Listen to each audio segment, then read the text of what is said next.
Rajmata Pramoda Devi is also with us. May we request her to kindly join us on the dais.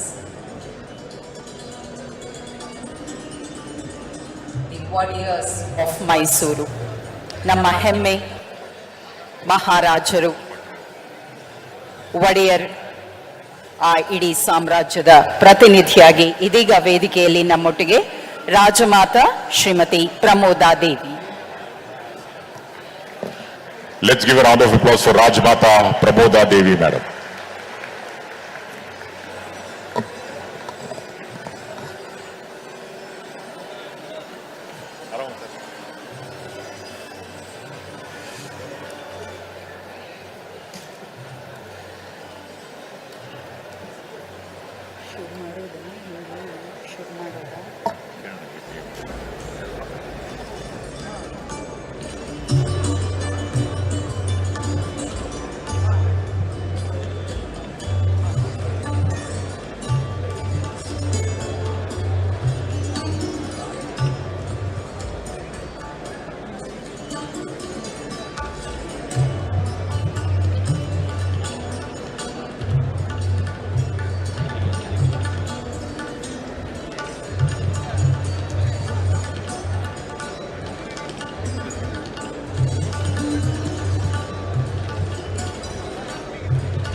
Check 1, 2, 3.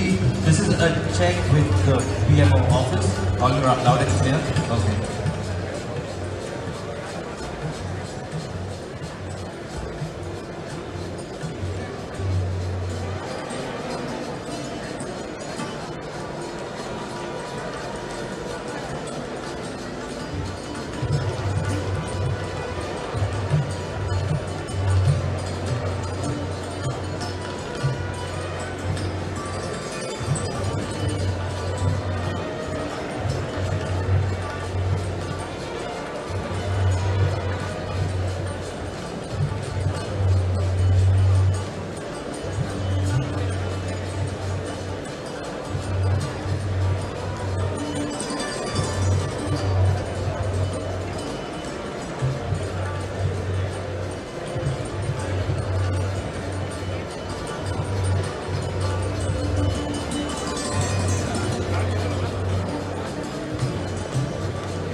Honorable Union Minister for Finance and Corporate Affairs, Srimati Nirmala Sitharaman has joined us.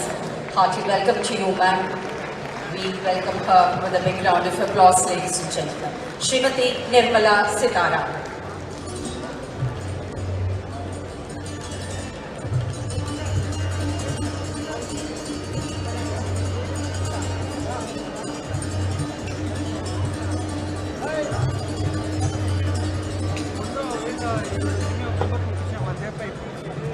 ಮಾನನೀಯ ಕೇಂದ್ರ ಸಚಿವರು ಶ್ರೀ ಪ್ರಹ್ಲಾದ್ ಜೋಶಿ ಅವರು ಇದೀಗ ನಮ್ಮ ಜೊತೆಯಾಗಿದ್ದಾರೆ. Honourable union minister for parliamentary affairs, coal and mines, Shri Pralhad Joshi has joined us. Hearty welcome to you sir. ಅವರಿಗೂ ಸಹ ಗೌರವದ ಸ್ವಾಗತವನ್ನು ಕೋರ್ತಿದ್ದೇವೆ. ಶ್ರೀ ಪ್ರಹ್ಲಾದ್ ಜೋಶಿ.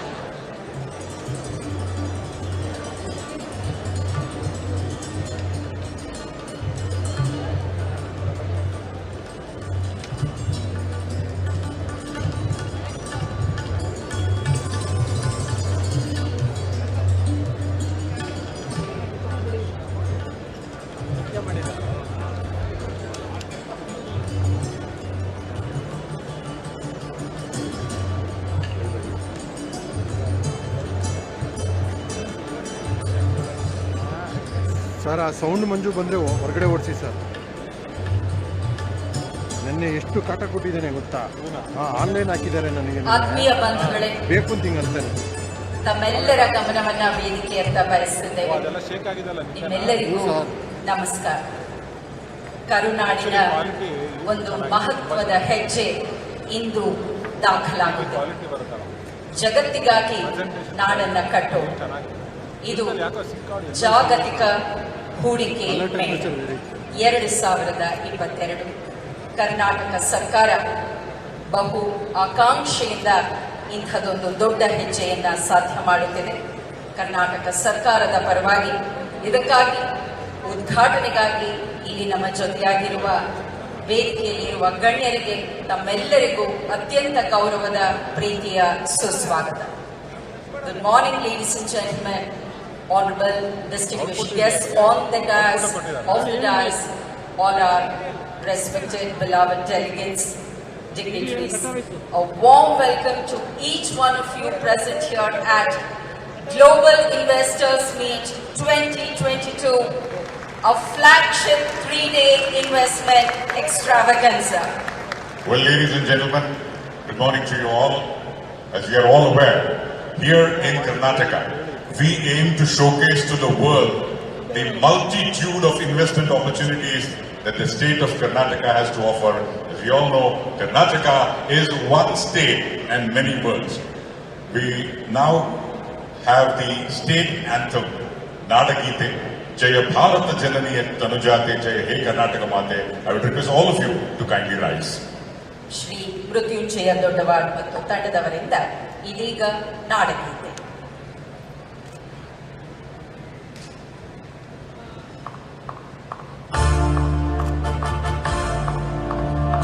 ಭಾರತ ಜನನಿಯ ತನುಜಾತೆ ಜಯ ಕರ್ನಾಟಕ ಮಾತೆ ಜಯ ಸುಂದರ ನದಿಗಳ ನಾಡೆ ಜಯ ರಸ ಋಷಿಗಳ ಭೂದೇವಿಯ ಮಕುಟದ ನವಮಣಿಯೇ ಕಂದದ ಚಂದದ ಹೊನ್ನಿನ ಗಣಿಯೇ ರಾಘವ ಮಧುಸೂದನರವತರಿಸಿದ ಭಾರತ ಜನನಿಯ ತನುಜಾತೆ ಜನನಿಯ ಜೋಗುಳ ವೇದದ ಘೋಷ ಜನನಿಗೆ ಜೀವವು ನಿನ್ನಾವೇಶ ಹಸುರಿನ ಗಿರಿಗಳ ಸಾಲೆ ನಿನ್ನಯ ತೊರಳಿನ ಮಾಲೆ ಕಪಿಲ ಪತಂಜಲ ಗೌತಮ ಜಿನದುತ ಭಾರತ ಜನನಿಯ ತನುಜಾತೆ ಶಂಕರ ರಮನುಜ ವಿದ್ಯಾರಣ್ಯ ಬಸವೇಶ್ವರ ಮಧ್ವರ ದಿವ್ಯಾರಣ್ಯ ರಣ್ಯ ಷಡಕ್ಷರಿ ಪೊನ್ನ ಪಂಪಲ ಕುಲಿಪತಿ ಜನ್ಮ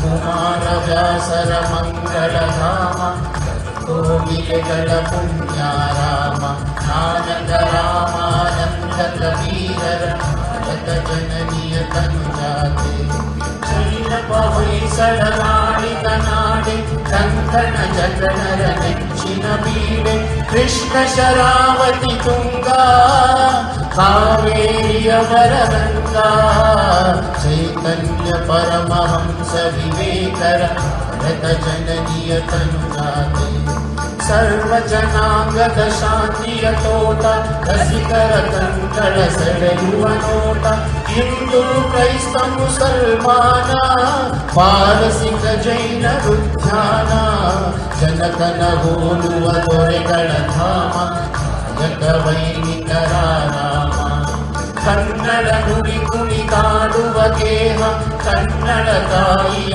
ಮಂಗಳ ದೇಹ ಭಾರತ ಜನನಿಯ ತನುಜಾತೆ ಜಯ ಹೇ ಕರ್ನಾಟಕ ಮಾತೆ ಜಯ ಹೇ ಕರ್ನಾಟಕ ಮಾತೆ ಜಯ ಹೇ ಕರ್ನಾಟಕ ಮಾತೆ Jaya He Karnataka Mate. They sing in praise of this land of nature's bounty and opportunities. Karunadu, Namma Karnataka. Lines penned by literary colossus K.V. Puttappa Kuvempu. ನಾಡಗೀತೆಯನ್ನು ಸಾಧ್ಯ ಮಾಡಿಕೊಟ್ಟ ಮೃತ್ಯುಂಜಯ ದೊಡ್ಡವಾಡ್ ಮತ್ತು ತಂಡದವರಿಗೆ ನಮ್ಮ ಧನ್ಯವಾದಗಳು. Well, ladies and gentlemen, we now move on to one of the important stages of today's event, the formal and traditional lighting of the lamp. We request the dignitaries on the dais, the eminent dignitaries, to kindly come forward and light the lamp to signify the beginning of a new era in the history of the state of Karnataka, where we are all congregated here for Invest Karnataka, build for the world, of course. ಜಗತ್ತಿಗಾಗಿ ನಾಡನ್ನು ಕಟ್ಟೋಣ, build for the world, Ladies and gentlemen, Invest Karnataka 2022 Global Investors Meet. We have the traditional beginning with the lighting of this ceremonial lamp. ದೀಪ ಬೆಳಗುವಿಕೆಯ ಮುಖೇನ ಈ ಜಾಗತಿಕ ಹೂಡಿಕೆದಾರರ ಸಮಾವೇಶಕ್ಕೆ ಶುಭದಾಂತಿಯನ್ನ ಹಾಡ್ತಿದ್ದೇವೆ. We request all of you to convey your good wishes with a big round of applause, ladies and gentlemen. Well, ladies and gentlemen, Global Investors Meet. Every moment here in Karnataka, what you spend in the next 3 days is a global opportunity at Karnataka's landmark investment meet. But somehow we feel the energy is not enough. Because in a short while, the Honorable Prime Minister is going to join us. So please put your hands together. Friends at the back, this is the time where Karnataka is going to showcase to the entire world that we are here. More importantly, the next 3 days, there will be 80 plus inspiring speakers and 50 plus insightful sessions, B2B networking, 6 country partners, 300 plus exhibitors. This is Global Investors Meet 2022. Let our minds be of one accord, may our aim be common. And that is what has brought all of us together here for Invest Karnataka 2022. Indeed, Karnataka is the best state for investment because of its industry-friendly policies, availability of land with efficient logistics network, the ease of doing business, highly skilled and trained manpower, and good infrastructure. The traditional lighting of the lamp by the dignitaries on the dais have given us a great indication that we move towards a new era in terms of the lamp would illuminate our minds and broaden our horizons.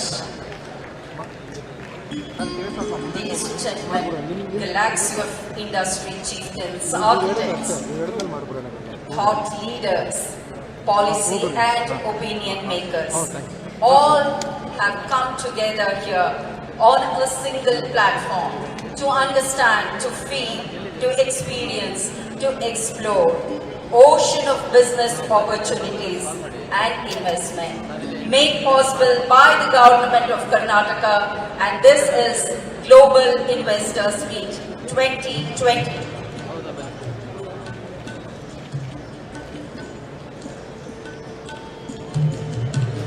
Karnataka is number one in the country in terms of innovation index, highest number of R&D centers in the country, the number one in the country in export of services, and one of the 3 top startup ecosystems in the world. We would like to thank the dignitaries for traditionally lighting the lamp.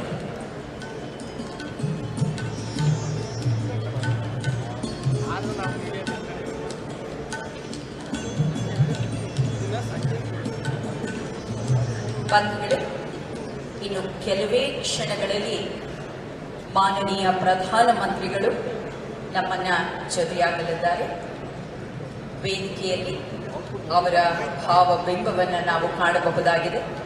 ಉದ್ಘಾಟನಾ ನುಡಿಗಳ ಮುಖೇನ ಈ 3 ದಿವಸಗಳ ಜಾಗತಿಕ ಮೇಳಕ್ಕೆ ಅವರು ವಿದ್ಯುಕ್ತವಾಗಿ ಚಾಲನೆಯನ್ನ ನೀಡಿದ್ದಾರೆ.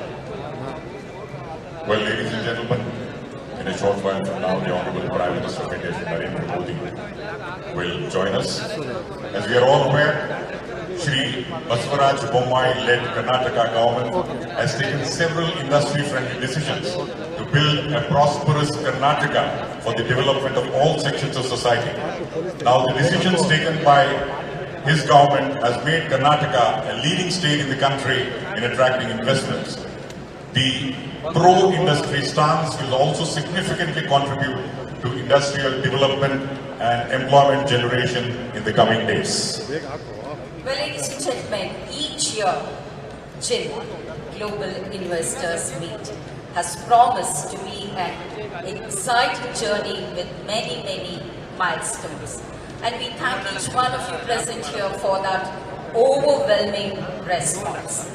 And overwhelming response has contributed a great and good day in charting a robust growth for our dear land, Namma Karunadu, Namma Karnataka.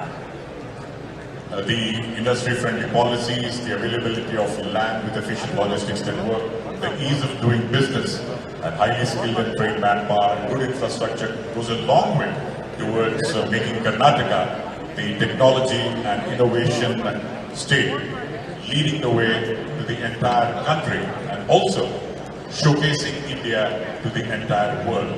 It is the construction of Nava Karnataka towards Nava Bharat.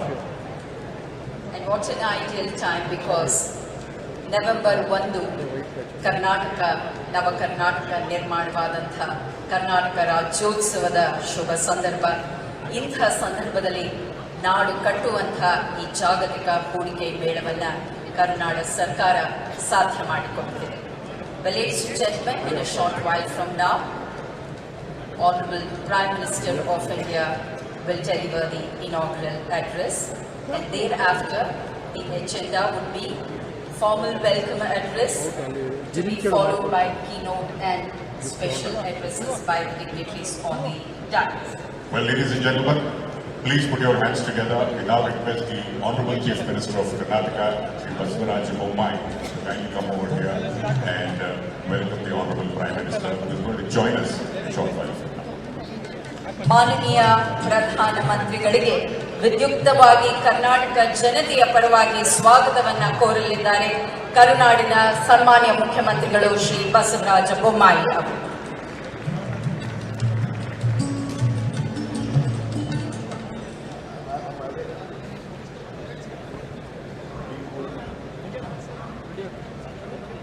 ಎಲ್ಲರಿಗೂ ನಮಸ್ಕಾರಗಳು. ಎಲ್ಲರಿಗೂ ಕನ್ನಡದ ನಮಸ್ಕಾರಗಳು.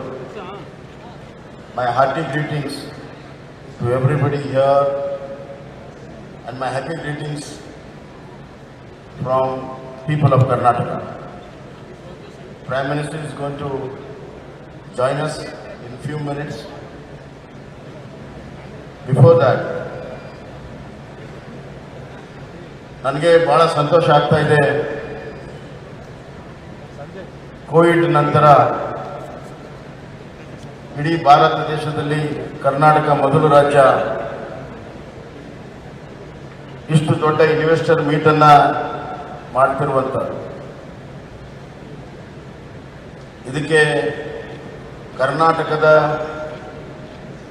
ಪ್ರಗತಿ, ಕರ್ನಾಟಕದ economic growth ಮತ್ತು ಕರ್ನಾಟಕದ ಅಲ್ಲಿರುವಂಥ ಎಲ್ಲ ಇಂಡಸ್ಟ್ರೀಸ್ ಅವರ ಒಂದು ಆತ್ಮವಿಶ್ವಾಸ.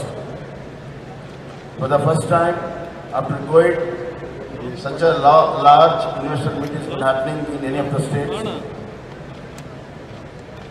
The strength of Karnataka, the strength of people of Karnataka, the strength of all the industries who have already put a shop in Karnataka, and the confidence of the economic growth, especially happening in Karnataka, is the main reason to have such a large investor meeting immediately after the recovery of the COVID.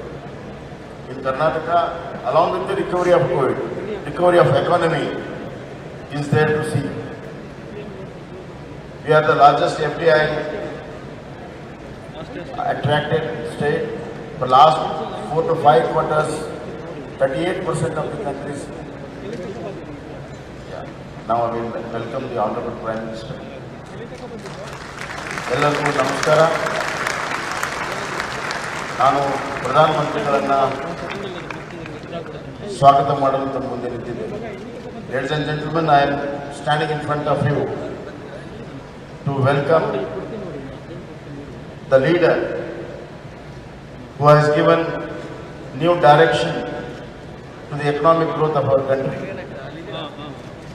His slogan of Make in India has changed the entire economic scenario.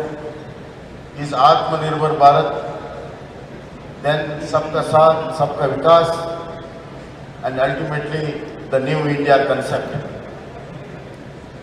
Hereby, I welcome our honorable, beloved Prime Minister Narendra Modi ji to invest Karnataka 2022 with warm greetings, and I request him to bless us. Not only this Invest Karnataka be successful, the economic growth of Karnataka and the great India will be successful. I once again welcome a global leader to this investor meet. Thank you.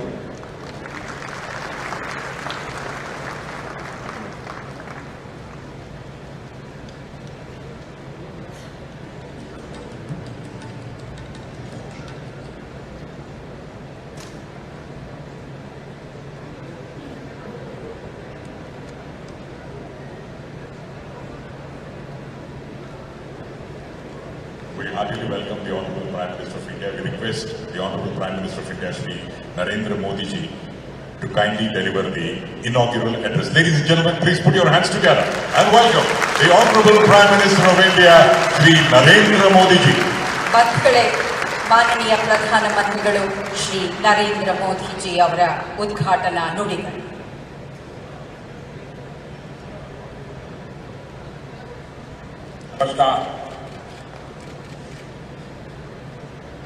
Global investors meet में दुनिया के कोने कोने से आए सभी साथियों, welcome to India, welcome to नम्मा कर्नाटका एंड वेलकम टू नम्मा बेंगलुरु। कल कर्नाटका ने राज्योत्सव दिवस मनाया। कर्नाटक के लोगों और कन्नड़ भाषा को अपने जीवन का हिस्सा बनाने वाले सभी लोगों को मैं बहुत बहुत बधाई देता हूं।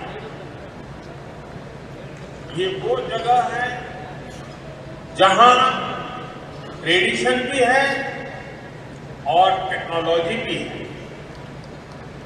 ये वो जगह है जहां हर तरफ नेचर और कल्चर उसका अद्भुत संगम दिखता है। ये वो जगह है जिसकी पहचान वंडरफुल आर्किटेक्चर से भी है और वाइब्रेंट स्टार्टअप से भी है। जब भी टैलेंट और टेक्नोलॉजी की बात आती है तो दिमाग में जो नाम सबसे पहले आता है वो है बेंगलुरु। और ये नाम सिर्फ भारत में नहीं बल्कि पूरी दुनिया में एस्टैब्लिश हो चुका है। कर्नाटका की ये धरती सबसे खूबसूरत नेचुरल हॉटस्पॉट के लिए जानी जाती है, यानी कि मृदु भाषा कन्नड़, यहाँ की समृद्ध संस्कृति और हर किसी के लिए कन्नड़िया लोगों का अपनापन सबका दिल जीत ले। साथियों, मुझे खुशी है कि ग्लोबल इन्वेस्टर्स मीट का आयोजन कर्नाटका में हो रहा है। ये आयोजन कॉम्पिटिटिव और कोऑपरेटिव फेडरलिज्म का सभी उदाहरण है।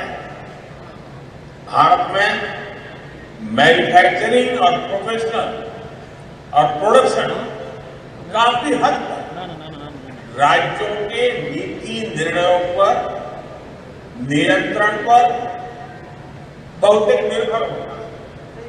इसलिए अगर भारत आगे बढ़ना है तो राज्यों का आगे बढ़ना जरूरी है।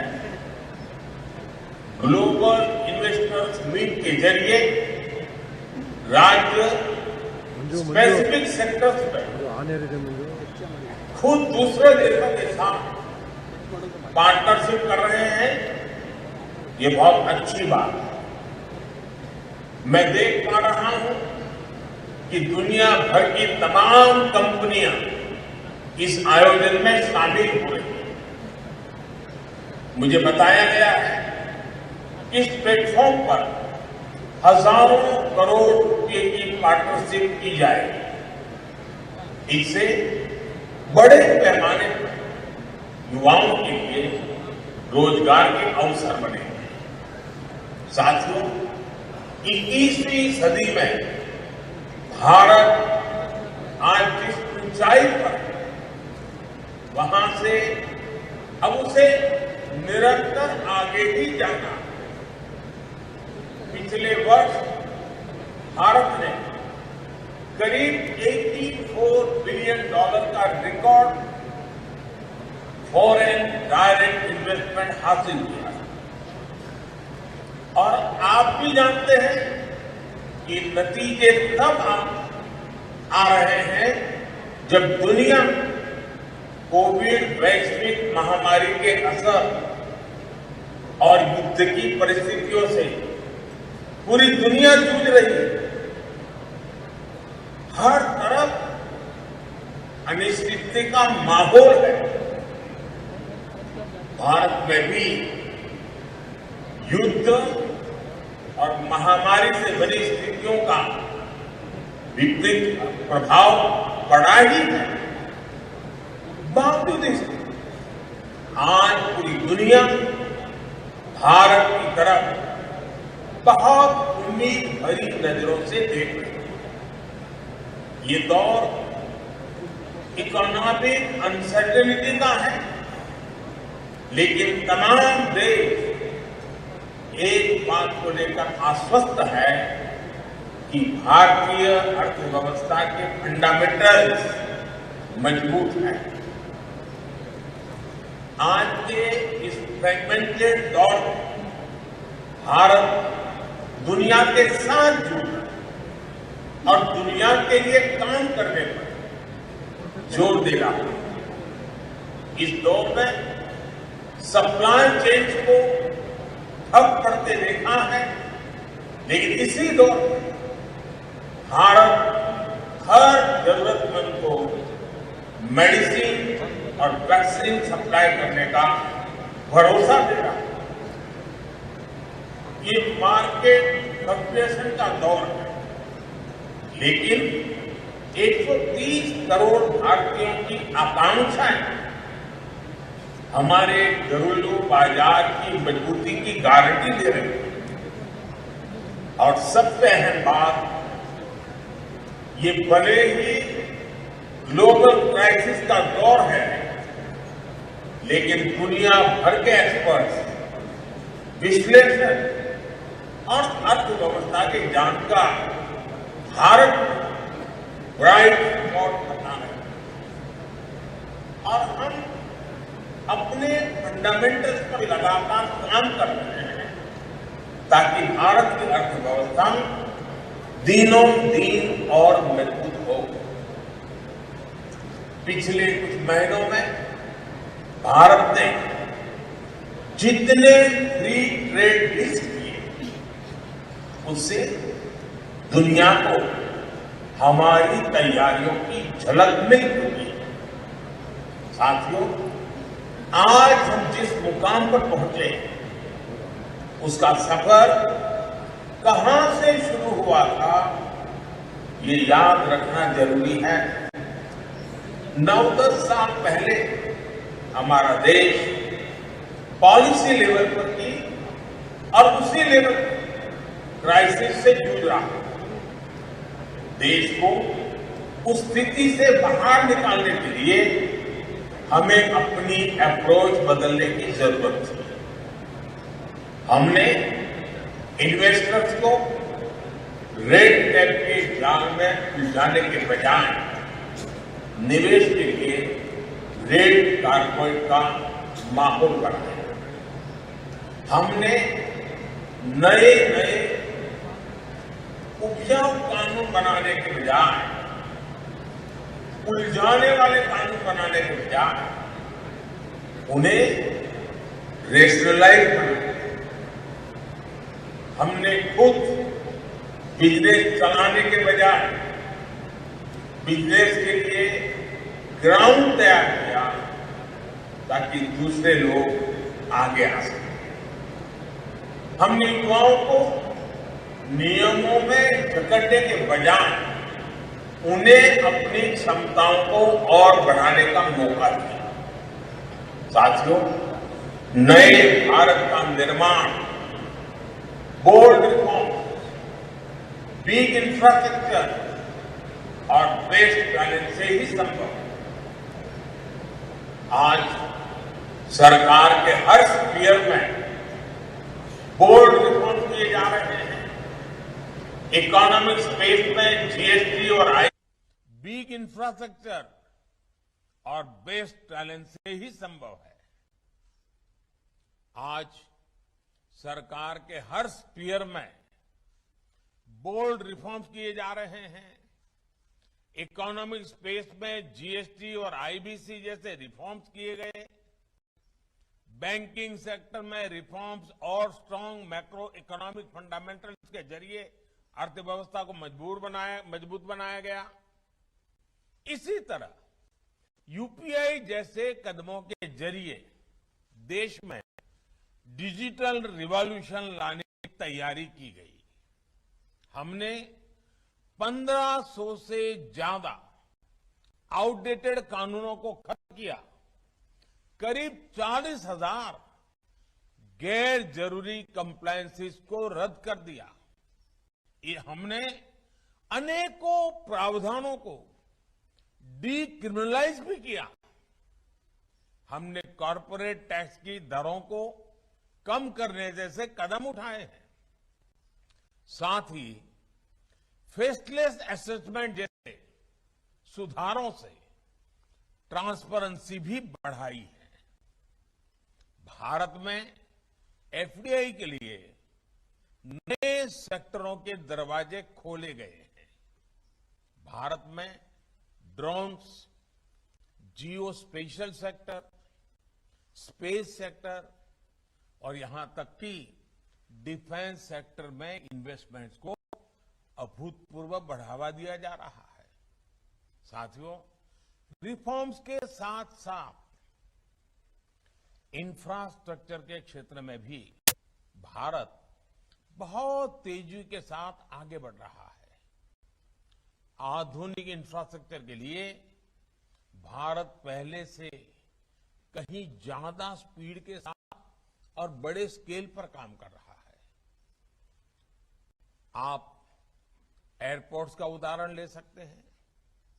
पिछले 8 वर्षों में ऑपरेशनल एयरपोर्ट्स की संख्या दोगुनी हो चुकी है। करीब 70 एयरपोर्ट से बढ़कर अब 140 से ज्यादा एयरपोर्ट से उड़ान भरने लगे हैं और अभी कई और नए एयरपोर्ट्स भारत में बन रहे हैं। इसी तरह मेट्रो ट्रेन का दायरा 5 शहरों से बढ़कर 20 शहरों तक फैल चुका है। हाल ही में लॉन्च की गई नेशनल लॉजिस्टिक पॉलिसी विकास की रफ्तार को बढ़ाने में और मदद करेगी। साथियों, मैं इन्वेस्टर्स का ध्यान विशेष तौर पर पीएम गति शक्ति नेशनल मास्टर प्लान की तरफ आकर्षित करना चाहता हूं। गति शक्ति नेशनल मास्टर प्लान में इंफ्रास्ट्रक्चर निर्माण का तौर तरीका ही बदल दिया है। अब जब किसी प्रोजेक्ट की योजना बनती है तो उसके 3 डायमेंशंस पर सबसे पहले ध्यान दिया जाता है। डेवलपिंग इंफ्रास्ट्रक्चर के साथ साथ एग्जिस्टिंग इंफ्रास्ट्रक्चर का मैप तैयार किया जाता है। फिर उसे पूरा करने के shortest and most effective route पर चर्चा की जाती है। इससे लास्ट माइल कनेक्टिविटी का उसके अंदर बहुत महत्व रखा जाता है, ख्याल रखा जाता है और उस प्रोडक्ट्स या सर्विस को वर्ल्ड क्लास का बनाने पर जोर दिया जाता है। साथियों, आज जब दुनिया इंडस्ट्री 4.0 की तरफ बढ़ रही है, तो इस औद्योगिक क्रांति में भारतीय युवाओं की भूमिका और भारतीय युवाओं का टैलेंट देखकर दुनिया को आश्चर्य होता है, अजूबा लगता है, दुनिया दंग है। भारत के युवा बीते वर्षों में अपने यहां 100 से ज्यादा यूनिकॉर्न बना चुके हैं। भारत में 8 साल में 80,000 से ज्यादा स्टार्टअप्स बने हैं। आज भारत का हर सेक्टर युवा शक्ति की ताकत से आगे बढ़ रहा है। पिछले वर्ष भारत ने रिकॉर्ड एक्सपोर्ट किया है। कोविड के बाद जो हालात है, उसमें ये उपलब्धि बहुत महत्वपूर्ण हो जाती है। भारत के युवाओं की क्षमताओं का विस्तार करने के लिए हमने इंडियन एजुकेशन सिस्टम में भी अहम बदलाव किए हैं। बीते वर्षों में भारत में यूनिवर्सिटीज, टेक्नोलॉजी यूनिवर्सिटीज और मैनेजमेंट यूनिवर्सिटीज की संख्या में 50% की बढ़ोतरी हुई है। साथियों, इन्वेस्टमेंट और ह्यूमन कैपिटल पर फोकस करके ही विकास के ऊंचे लक्ष्यों को हासिल किया जा सकता है। बढ़ते हेल्थ एंड एजुकेशन से बड़ी मैन्युफैक्चरिंग इंसेंटिव स्कीम से हमारा मकसद प्रोडक्टिविटी को बढ़ाना भी है और ह्यूमन कैपिटल को इंप्रूव करना भी है। आज एक तरफ हम दुनिया की सबसे बड़ी मैन्युफैक्चरिंग इंसेंटिव स्कीम से उसमें से एक को लागू कर रहे हैं, तो दूसरी तरफ दुनिया की सबसे बड़ी हेल्थ एश्योरेंस स्कीम भी की सुरक्षा भी दे रहे हैं। एक तरफ हमारे देश में एफडीआई में तेजी से बढ़ोतरी हो रही है, तो दूसरी तरफ मेडिकल कॉलेज और अस्पतालों की संख्या भी बढ़ रही है। एक तरफ हम बिजनेस के रास्ते में आने वाली रुकावटों को हटा रहे हैं, तो दूसरी तरफ 1.5 lakh health and wellness centre भी बना रहे हैं।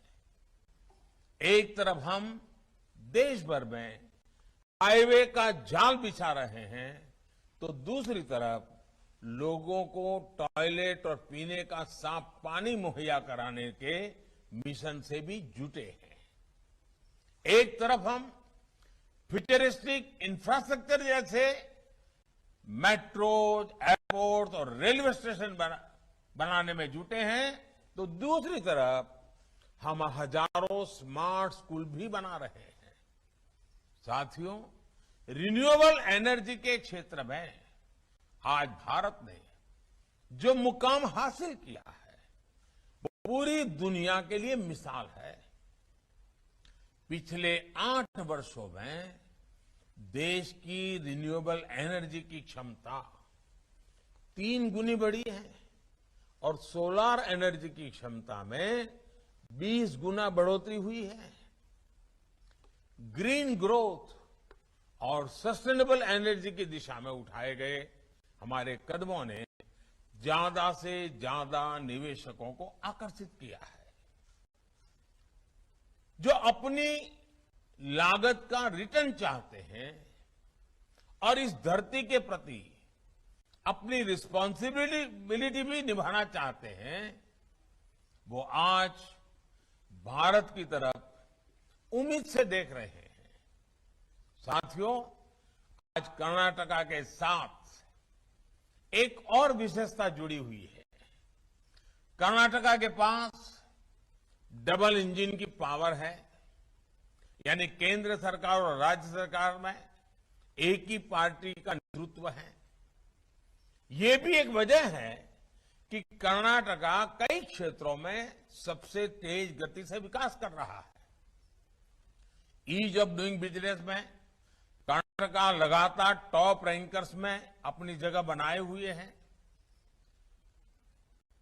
यही वजह है कि एफडीआई के लिहाज में कर्नाटका का नाम टॉप राज्यों की लिस्ट में शामिल है। फॉर्च्यून 500 कंपनीज में से 400 कर्नाटका में ही है।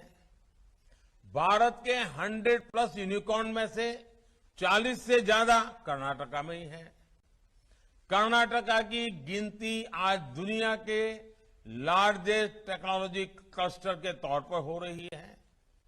यहां कर्नाटका में इंडस्ट्री से लेकर इंफॉर्मेशन टेक्नोलॉजी तक, फिनटेक से लेकर बायोटेक तक, स्टार्टअप से लेकर सस्टेनेबल एनर्जी तक, हर क्षेत्र में विकास की नई गाथा लिखी जा रही है। विकास के कुछ आंकड़े तो ऐसे हैं कि कर्नाटका सिर्फ भारत के दूसरे राज्यों को ही नहीं बल्कि कुछ देशों को भी चुनौती दे रहा है। आज भारत नेशनल सेमीकंडक्टर मिशन के साथ मैन्युफैक्चरिंग डोमेन के नए फेज में प्रवेश कर चुका है। इसमें कर्नाटका की भूमिका बहुत अहम है। चिप डिजाइन और मैन्युफैक्चरिंग को यहां का टेक इकोसिस्टम नई ऊंचाई पर ले जाएगा। साथियों, आप जानते हैं कि एक इन्वेस्टर मीडियम टर्म मिशन और लॉन्ग टर्म विजन के साथ आगे बढ़ता है और भारत के पास एक इंस्पिरेशनल लॉन्ग टर्म विजन भी है।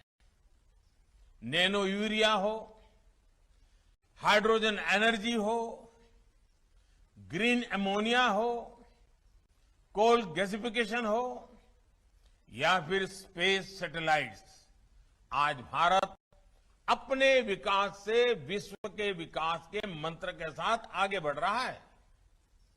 ये भारत का अमृतकाल है। आजादी के अमृत महोत्सव पर देश की जनता नए भारत के निर्माण का संकल्प लेकर बढ़ रही है। इसमें और हमने 2047 तक विकसित भारत बनाने का लक्ष्य तय किया है। इसके लिए ये बहुत जरूरी है कि आपका investment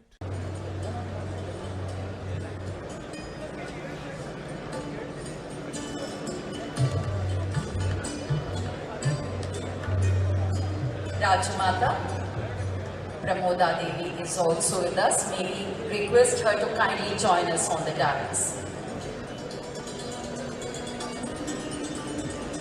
The warriors of Mysuru. ನಮ್ಮ ಹೆಮ್ಮೆ ಮಹಾರಾಜರು ಒಡೆಯರ್ ಆ ಇಡೀ ಸಾಮ್ರಾಜ್ಯದ ಪ್ರತಿನಿಧಿಯಾಗಿ ಇದೀಗ ವೇದಿಕೆಯಲ್ಲಿ ನಮ್ಮೊಟ್ಟಿಗೆ Rajmata Shrimati Pramoda Devi. Let's give a round of applause for Rajmata Pramoda Devi, madam.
Check 1, 2, 3.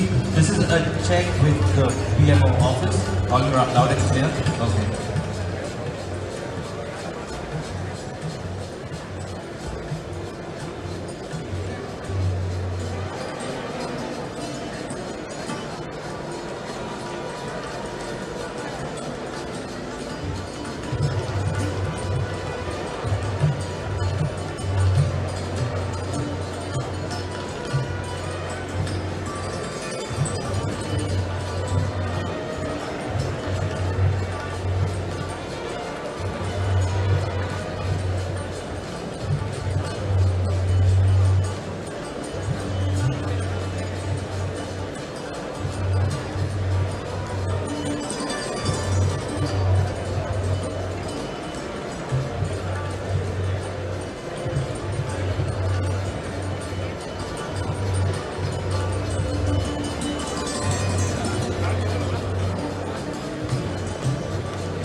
Union Minister for Finance and Corporate Affairs, Srimati Nirmala Sitharaman has joined us.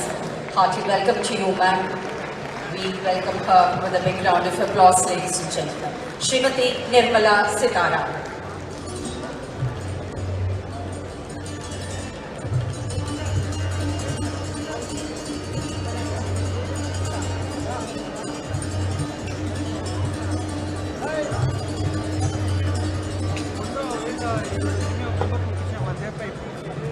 ಮಾನನೀಯ ಕೇಂದ್ರ ಸಚಿವರು ಶ್ರೀ ಪ್ರಹ್ಲಾದ್ ಜೋಶಿ ಅವರು ಇದೀಗ ನಮ್ಮ ಜೊತೆಯಾಗಿದ್ದಾರೆ. Honourable union minister for parliamentary affairs, coal and mines, Shri Pralhad Joshi has joined us. Hearty welcome to you sir. ಅವರಿಗೂ ಸಹ ಗೌರವದ ಸ್ವಾಗತವನ್ನು ಕೋರುತ್ತೇವೆ. ಶ್ರೀ ಪ್ರಹ್ಲಾದ್ ಜೋಶಿ.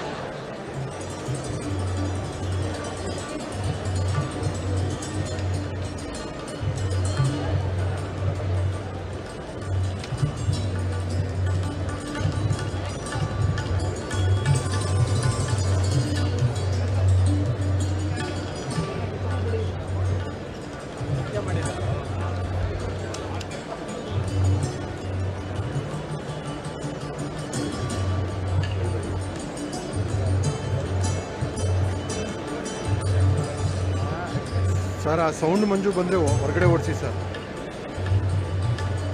ನೆನ್ನೆ ಎಷ್ಟು ಕಾಟ ಕೊಟ್ಟಿದ್ದೇನೆ ಗೊತ್ತಾ? ಆನ್ಲೈನ್ ಹಾಕಿದ್ದಾರೆ ನನಗೆ. ಆತ್ಮೀಯ ಬಂಧುಗಳೇ, ಬೇಕು ಅಂತ ಹಿಂಗೆ ಅಂತಾನೆ. ತಮ್ಮೆಲ್ಲರ ಗಮನವನ್ನ ವೇದಿಕೆಯತ್ತ ಬಯಸುತ್ತೇವೆ.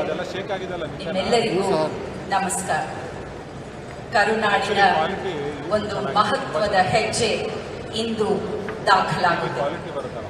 ಜಗತ್ತಿಗಾಗಿ ನಾಡನ್ನ ಕಟ್ಟೋ ಇದು ಜಾಗತಿಕ ಹೂಡಿಕೆ ಮೇಳ 2022.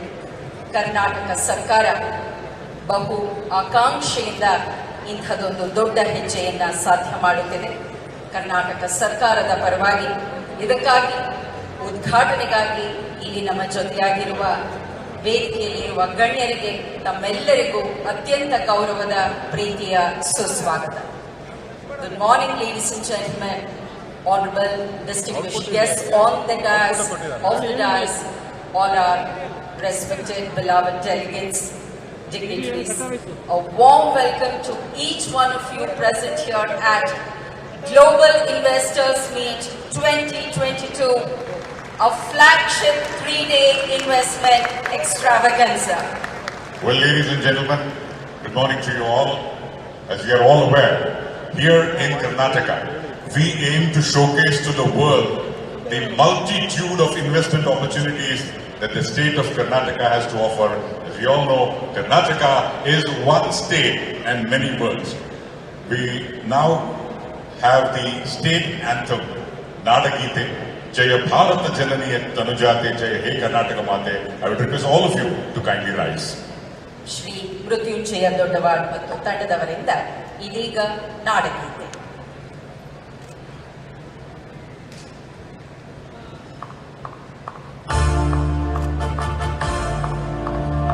ಭಾರತ ಜನನಿಯ ತನುಜಾತೆ, ಜಯ ಕರ್ನಾಟಕ ಮಾತೆ, ಜಯ ಸುಂದರ ನದಿ ಮನಗಳ ನಾಡೆ, ಜಯ ಹೇ ರಸ ಋಷಿಗಳ ಭೂದೇವಿಯ ಮಕುಟದ ನವಮಣಿಯೇ, ಕಂದದ ಚಂದದ ಹೊನ್ನಿನ ಗಣಿಯೇ, ರಾಘವ ಮಧುಸೂದನರವತರಿಸಿದ ಭಾರತ ಜನನಿಯ ತನುಜಾತೆ. ಜನನಿಯ ಜೋಗುಳ ವೇದದ ಘೋಷ, ಜನನಿಗೆ ಜೀವವು ನಿನ್ನಾವೇಶ, ಹಸುರಿನ ಗಿರಿಗಳ ಸಾಲೆ, ನಿನ್ನಯ ತೊರಳಿನ ಮಾಲೆ, ಕಪಿಲ ಪತಂಜಲ ಗೌತಮ ಜಿನದುತ ಭಾರತ ಜನನಿಯ ತನುಜಾತೆ. ಶಂಕರ ರಮನುಜ ವಿದ್ಯಾರಣ್ಯ ಬಸವೇಶ್ವರ ಮಧ್ವರ ದಿವ್ಯಾರಣ್ಯ, ರಣ್ಯ ಷಡಕ್ಷರಿ ಪೊನ್ನ ಪಂಪಲ ಕುಲಿಪತಿ ಜನ್ನ, ಕುಮಾರ ವ್ಯಾಸರ ಮಂಗಳಧಾಮ, ಕೋಗಿಲೆಗಳ ಪುಣ್ಯಾರಾಮ, ನಾನಕ ರಾಮಾನಂದ ಕಬೀರರ ಭಾರತ ಜನನಿಯ ತನುಜಾತೆ. ಶೈಲಪ ಹೊಯ್ಸಳನಾಡಿದ ನಾಡೆ ಕಂಕಣ ಜಗನರ ನೆಚ್ಚಿನ ಬೀಡೆ ಕೃಷ್ಣ ಶರಾವತಿ ತುಂಗ ಕಾವೇರಿಯವರ ರಂಗ ಚೈತನ್ಯ ಪರಮಹಂಸ ವಿವೇಕರ ಭಾರತ ಜನನಿಯ ತನುಜಾತೆ ಸರ್ವ ಜನಾಂಗದ ಶಾಂತಿಯ ತೋಟ ರಸಿಕರ ಕಂಕಳ ಸೆಳೆಯುವ ನೋಟ ಹಿಂದೂ ಕ್ರೈಸ್ತ ಮುಸಲ್ಮಾನ ಪಾರಸಿಕ ಜೈನ ಉದ್ಯಾನ ಜನಕನ ಹೋಲುವ ದೊರೆಗಳ ಧಾಮ ಕಾಯಕ ವೈಣಿಕರ ರಾಮ ಕನ್ನಡ ನುಡಿ ಕುಣಿದಾಡುವ ದೇಹ ಕನ್ನಡ ತಾಯಿಯ ಮಂಗಳ ದೇಹ ಭಾರತ ಜನನಿಯ ತನುಜಾತೆ ಜಯ ಹೇ ಕರ್ನಾಟಕ ಮಾತೆ ಜಯ ಹೇ ಕರ್ನಾಟಕ ಮಾತೆ ಜಯ ಹೇ ಕರ್ನಾಟಕ ಮಾತೆ Jaya He Karnataka Mate. They sing in praise of this land of nature's bounty and opportunities. Karunadu, Namma Karnataka. Lines penned by literary colossus K.V. Puttappa Kuvempu. ನಾಡಗೀತೆಯನ್ನು ಸಾಧನೆ ಮಾಡಿಕೊಟ್ಟ ಮೃತ್ಯುಂಜಯ ದೊಡ್ಡವಾಡ್ ಮತ್ತು ತಂಡದವರಿಗೆ ನಮ್ಮ ಧನ್ಯವಾದಗಳು. Well, ladies and gentlemen, we now move on to one of the important stages of today's event, the formal and traditional lighting of the lamp.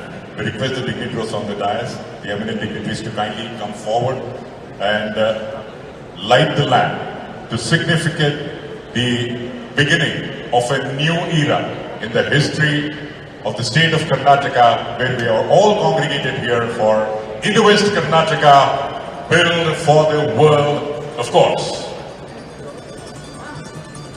ಜಗತ್ತಿಗಾಗಿ ನಾಡನ್ನು ಕಟ್ಟೋಣ, build for the world.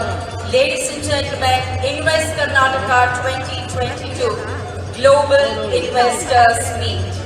We have the traditional beginning with the lighting of this ceremonial lamp.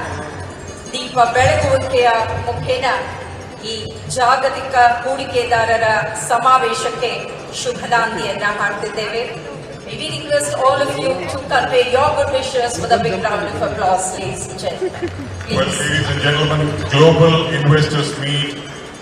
Every moment here in Karnataka, what you spend in the next 3 days is a global opportunity at Karnataka's landmark investment meet. But somehow we feel the energy is not enough. Because in a short while, the Honorable Prime Minister is going to join us. So please put your hands together. Friends at the back, this is the time where Karnataka is going to showcase to the entire world that we are here. More importantly, the next 3 days, there will be 80 plus inspiring speakers and 50 plus insightful sessions, B2B networking, 6 country partners, 300 plus exhibitors. This is Global Investors Meet 2022. Let our minds be of one accord, may our aim be common. And that is what has brought all of us together. Last year, what reforms we brought, after that, before that, the total auction was around 100 coal blocks, 100 mines other than coal. And after the reform, only in 15 or 16 months, there are 108 coal block, mine blocks who have auctioned. And out of that, just 2 days before, 2 gold mines have been auctioned in Andhra Pradesh. So these are the things which are going on. I do not want to go into detail. In order to support the coal gasification and availability of the coal sectors at concession rate, I introduced for the concessions of 50% in the revenue share of the commercial coal mine auction. And also for early production, we are giving the incentive. These are all the things going on. And also lastly, I would like to tell one thing. To start any mine, either it's coal or any other mine, there are 21 clearances are required. Now what we have done, if mining plan and mining is enforced, if at all you want to exit and if you want to transfer, along with your sale of your asset, all the clearances and licenses will be transferred to the next person without any hindrance. This is the ease of the doing business we have brought in mining sector. All the 21 clearances will be transferred. That we have amended the law for that, and that's why the production is also increasing. And Honorable Prime Minister has given us a target that mining sector should contribute 2.5% of the GDP, and we are marching ahead toward that. And as far as this investment is concerned, I invite you, all the states, all the major states are auctioning the mines, and tomorrow itself, the biggest ever commercial coal mining auction, we have requested Honorable Madam Sitharaman to be the chief guest. 124 coal mines tomorrow are auctioning at a time. At a time we are auctioning tomorrow, and that will start from tomorrow, and she will kickstart that tomorrow in Delhi. These are the things happening. And as far as Karnataka, as you know, infrastructure is improving. The railway line, we are improving like anything, doubling electrification. At the same time, just we had 3 airports before we could come back. And now, under the Bommai's regime, another 4 airports we are opening very shortly. These are the things which are improving. That's why I call upon, both in Karnataka, as my home state, I call upon that this is the state most conducive. We have created the most business-friendly ecosystem in the state under the leadership of Sri Basavaraj Bommai. And as far as mining sector, which is my department, we have done a lot of changes under the guidance of Prime Minister Shri Modi ji. I invite you to all invest and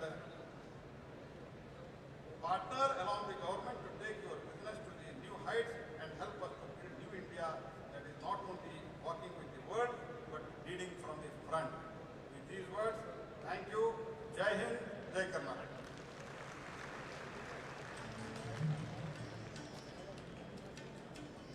Highlights of coal and mine sector share ಮತ್ತು ಕರ್ನಾಟಕದಲ್ಲಿ ಹೂಡಿಕೆದಾರರಿಗೆ ಸ್ವಾಗತ ಅನ್ನುವಂತಹ ಆಧಾರದ ನುಡಿಗಳನ್ನು ಸಹ ಹಂಚಿಕೊಂಡಿದ್ದಾರೆ ಮಾನನೀಯ ಕೇಂದ್ರ ಸಚಿವರು ಶ್ರೀ ಪ್ರಹ್ಲಾದ್ ಜೋಶಿ ಅವರಿಗೆ ಗೌರವದ ವಂದನೆಗಳನ್ನು ಅರ್ಪಿಸಿದ್ದಾರೆ. Well, ladies and gentlemen, we now have a keynote address by the Honorable Union Minister of Commerce and Industry, Shri Piyush Goyal. ಬಂಧುಗಳೇ, ಜೋರಾದ ಕರ್ನಾಟಕದೊಂದಿಗೆ ಸ್ವಾಗತಿಸಿ Shri Piyush Goyal.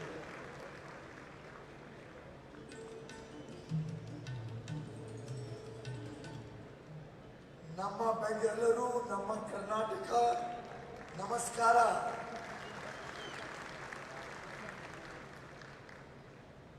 Honorable Governor of Karnataka, Shri Thawarchand Gehlot ji, Honorable Chief Minister of Karnataka, and my good friend, my brother, Shri Basavaraj Bommai ji, Honorable Finance Minister of India, who has steered the country, steered the economy through very tough times through the last years of pandemic and now the serious geopolitical situation, Honorable Srimati Nirmala Sitharaman ji, my good friend and brother Prahlad Joshi ji, Rajiv Chandrasekhar ji,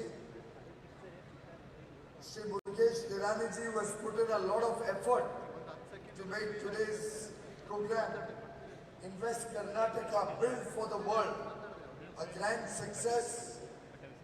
Captains of industry, other distinguished dignitaries on the dais, off the dais, friends of the media, ladies and gentlemen.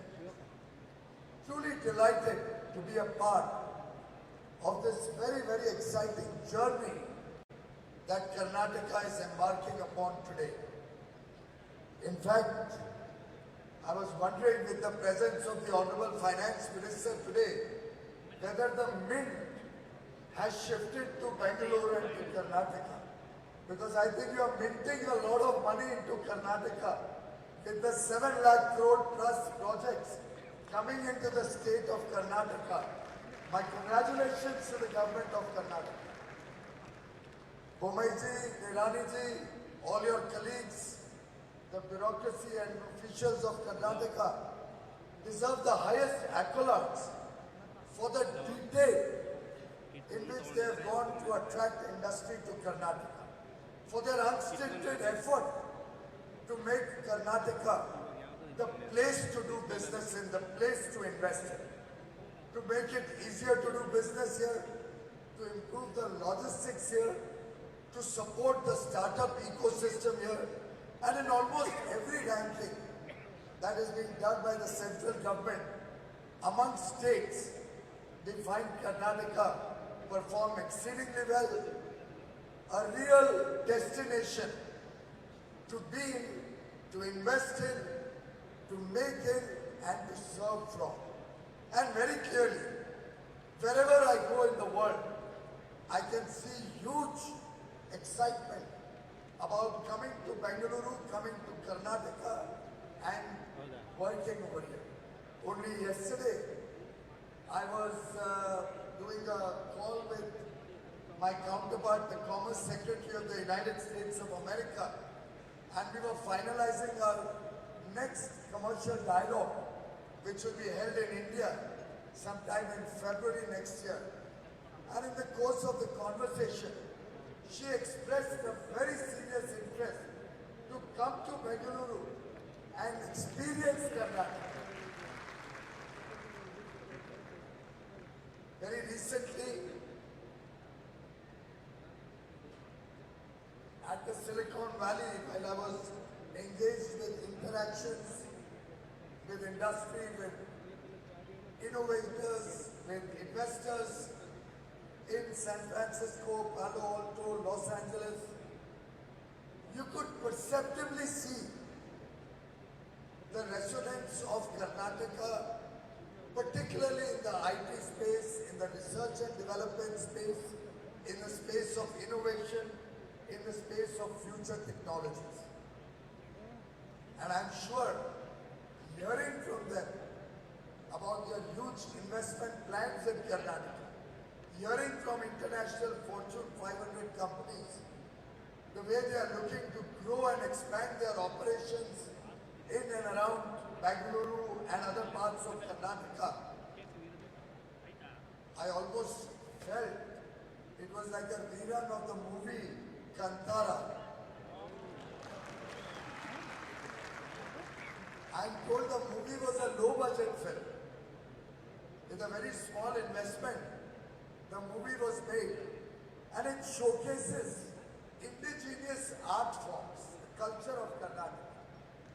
But the Honorable Chief Minister just told me, while I knew it was a super hit, it was a blockbuster, but he just told me that they've already grossed nearly 20 times what they had invested in the movie. 300 crores they have grossed against an investment of, I think, 18 crores. 8 crores.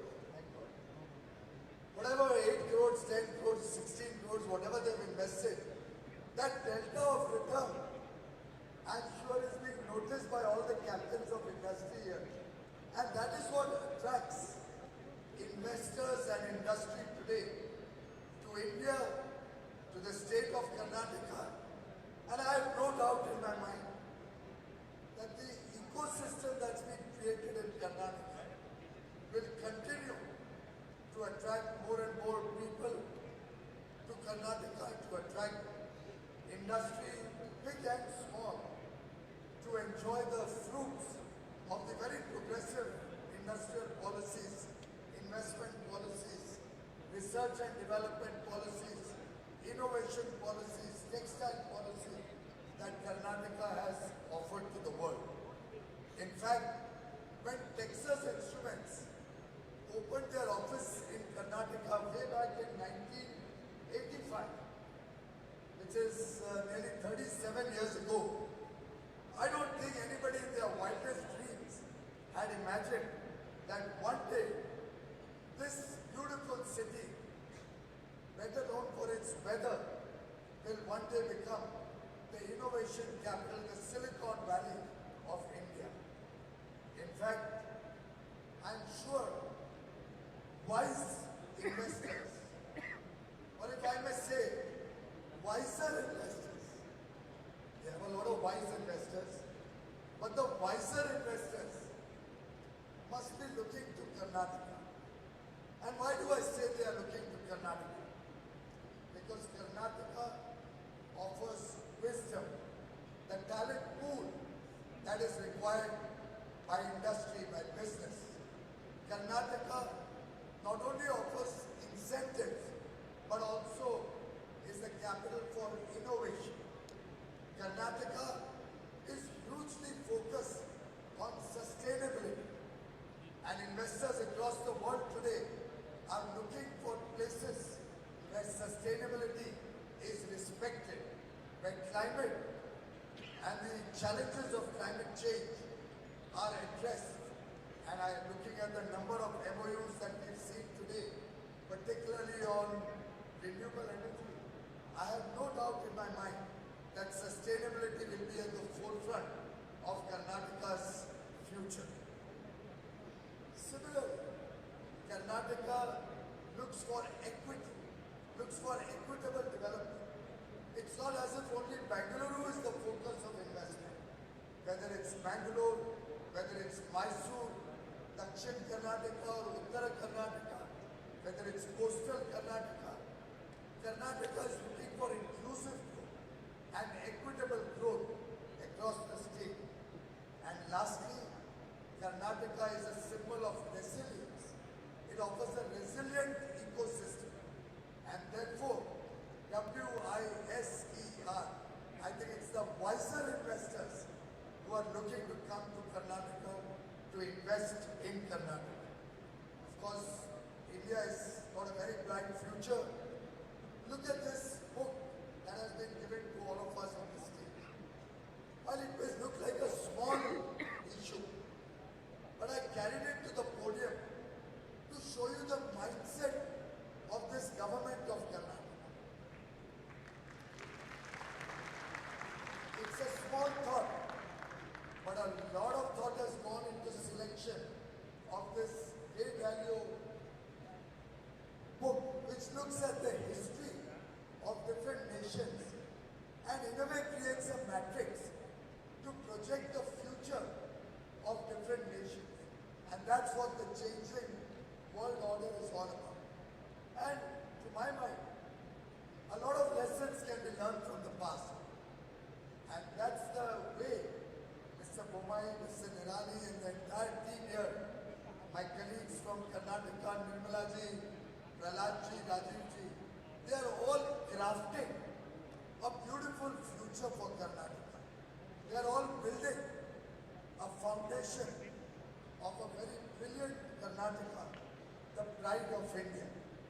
The pride of India, where there is people skill, there is talent skill, where we have resources, natural resources, where we have a very strong government, where we have decisive leadership, where India first prevails and which has a set of entrepreneurial people. And this kind of combination cannot be found everywhere. Karnataka boasts of a combination of very alluring factors which makes Karnataka the pride of India, the right place to invest in India, where whether it's logistics, whether it's infrastructure, whether it's ease of doing business or is cost of doing business. All factors are looked into, are focused on.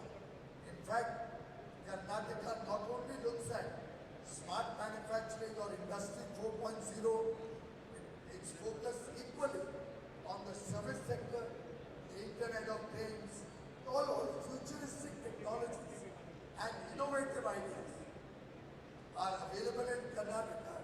So not only will Karnataka make it Karnataka for the world, but it will serve from Karnataka the entire globe.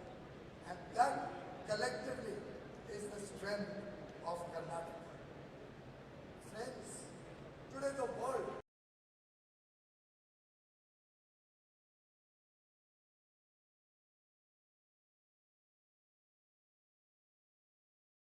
single day, did any company around the world have to suffer a disruption in their supply chains, and all those who had an element of that supply chain in Karnataka are happy that Karnataka made the enabling environment. They did not let down anybody in the world. And therefore, I can clearly see that trust resonating in a large amount of investor interest, leading to an investment potential of at least 7 lakh crores. I can see that some investors are also looking at increasing their potential investments in this state. And I have no doubt, under the leadership of Chief Minister Bommai and his colleagues, and the very, very sensitive bureaucracy that we have here, we'll be able to fructify these investments, put them on the ground fast, and ensure the prosperity of every person in Karnataka. In fact, I think the time has come that the government and investors in Karnataka not only look for gold. I know gold is available in KGF, the Karnataka Gold Fields. But just like you are looking at prosperity in your businesses, you are looking at prosperity for the people of Karnataka. I invite all of you to invest in Karnataka, to invest in growth, to invest in the future. Let KGF be our mantra, Karnataka, growth and future. Thank you very much, ladies and gentlemen.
Good afternoon, and thank you for patiently hearing all of us out. Honorable Chief Minister, Honorable Governor Tawarchand Gehlotji, my colleagues, the Union Council of Ministers, also the ministers from Karnataka government, business leaders who are on the dais, and all investors who have really brought light and hope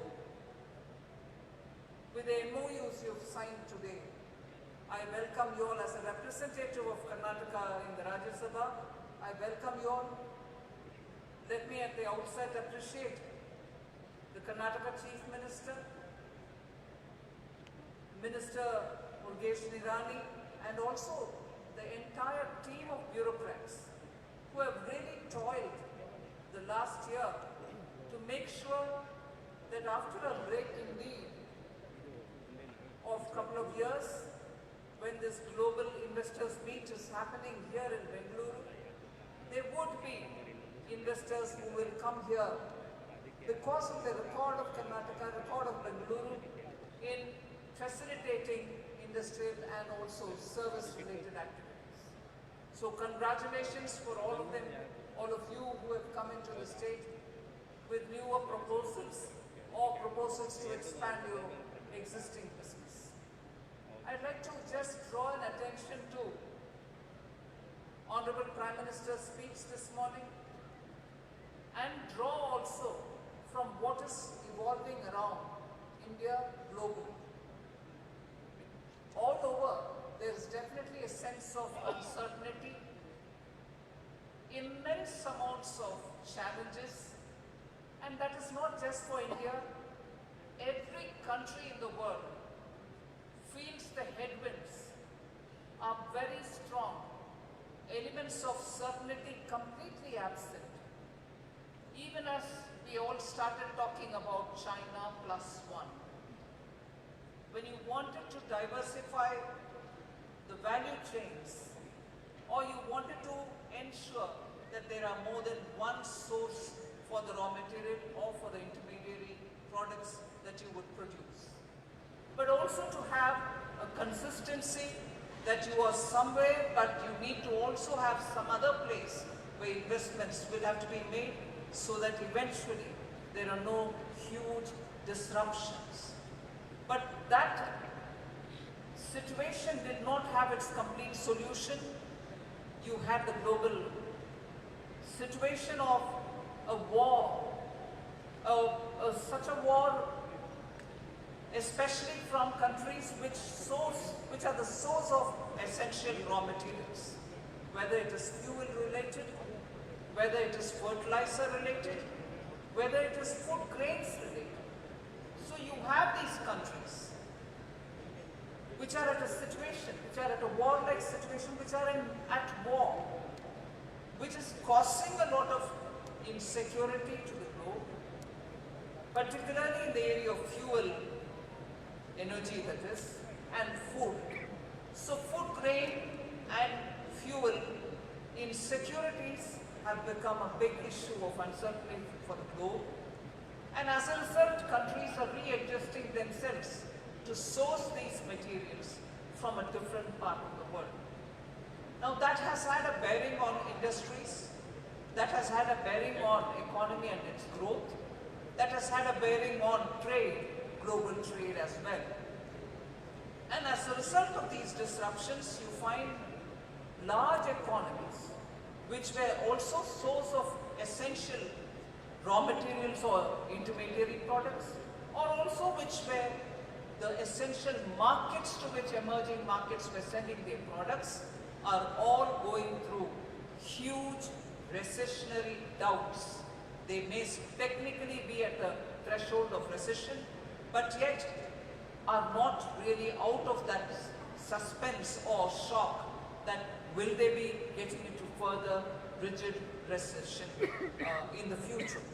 Now with all these uncertainties, I'm here to put it before you that because of the careful planning, targeted facilitation, fiscal prudence, and essentially understanding Indian economy for what strengths that it has, and for the challenges that it has to face, Honorable Prime Minister led from the front and made sure that Indian economy will not be severely threatened by these developments outside, ensured that hand-holding happened, targeted supports were extended to industries which required, particularly the MSME, and made sure that the Indian economy would be very carefully navigated through this challenge that we face.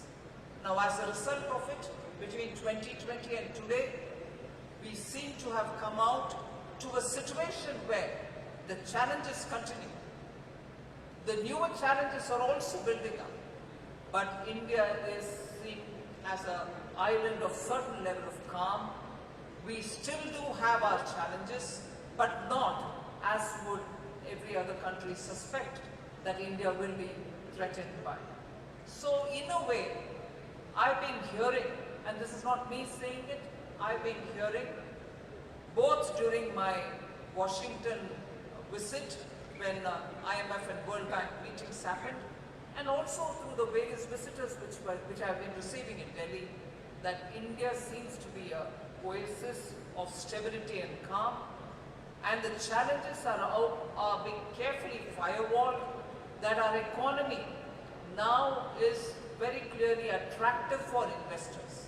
And that is where we find the investment interest, and Karnataka as a state has carefully reflected the policies of the center, has always made sure that policy consistency is held up and held up only to make policies even more nimbly in time on issues which are developing and make sure that the industry facilitates it. The industry consultative process which happens in Karnataka is one of those which are extensive, and as a result today I've heard from the Chief Minister that initially when this global meet was planned, their expectations and target was somewhere in the range of 5 lakh crores. Today that has moved upwards to about 7.5 lakh crores, of which he has already cleared 2.8 lakh crore related proposals. So unlike some times when we hear MOUs getting signed, MOUs realizing in part, we are here realizing and understanding that MOUs have already been given the clearance by the state government, and as a result, even on the day when this meet happens, based on the original target, more than 50% of the MOUs have already been cleared. That is the proactive nature of this government being led by Chief Minister Bommai, and it is that speed which gives confidence to the investors that the MOUs are done with facts on the ground. And I also see that the MOUs which have come up are coming up in newer areas, the sunrise areas. Whether it is hydrogen, the mission that Government of India announced, whether it is green ammonia, whether it is making sure that the corridors are coming up for industries, whether it is connecting with the ports, whether it is newer mines which Dr. Shri Prahlad Joshi ji expanded. These are the kind of things on which the government in Karnataka has actually been proactively moving further ahead at good speed. As a result, you find investors taking interest, not just for a Karnataka which is top on the service sector because of the presence of IT companies, but also because of the traditional old India industries which are core to production. The steel, the aluminium, and also many others such which help in the core businesses to provide that backbone for industrial development. So the old exists with the new sunrise, and the policies like the industrial policy, the energy policy, the IT policy, all of which I've been periodically hearing from both Mr.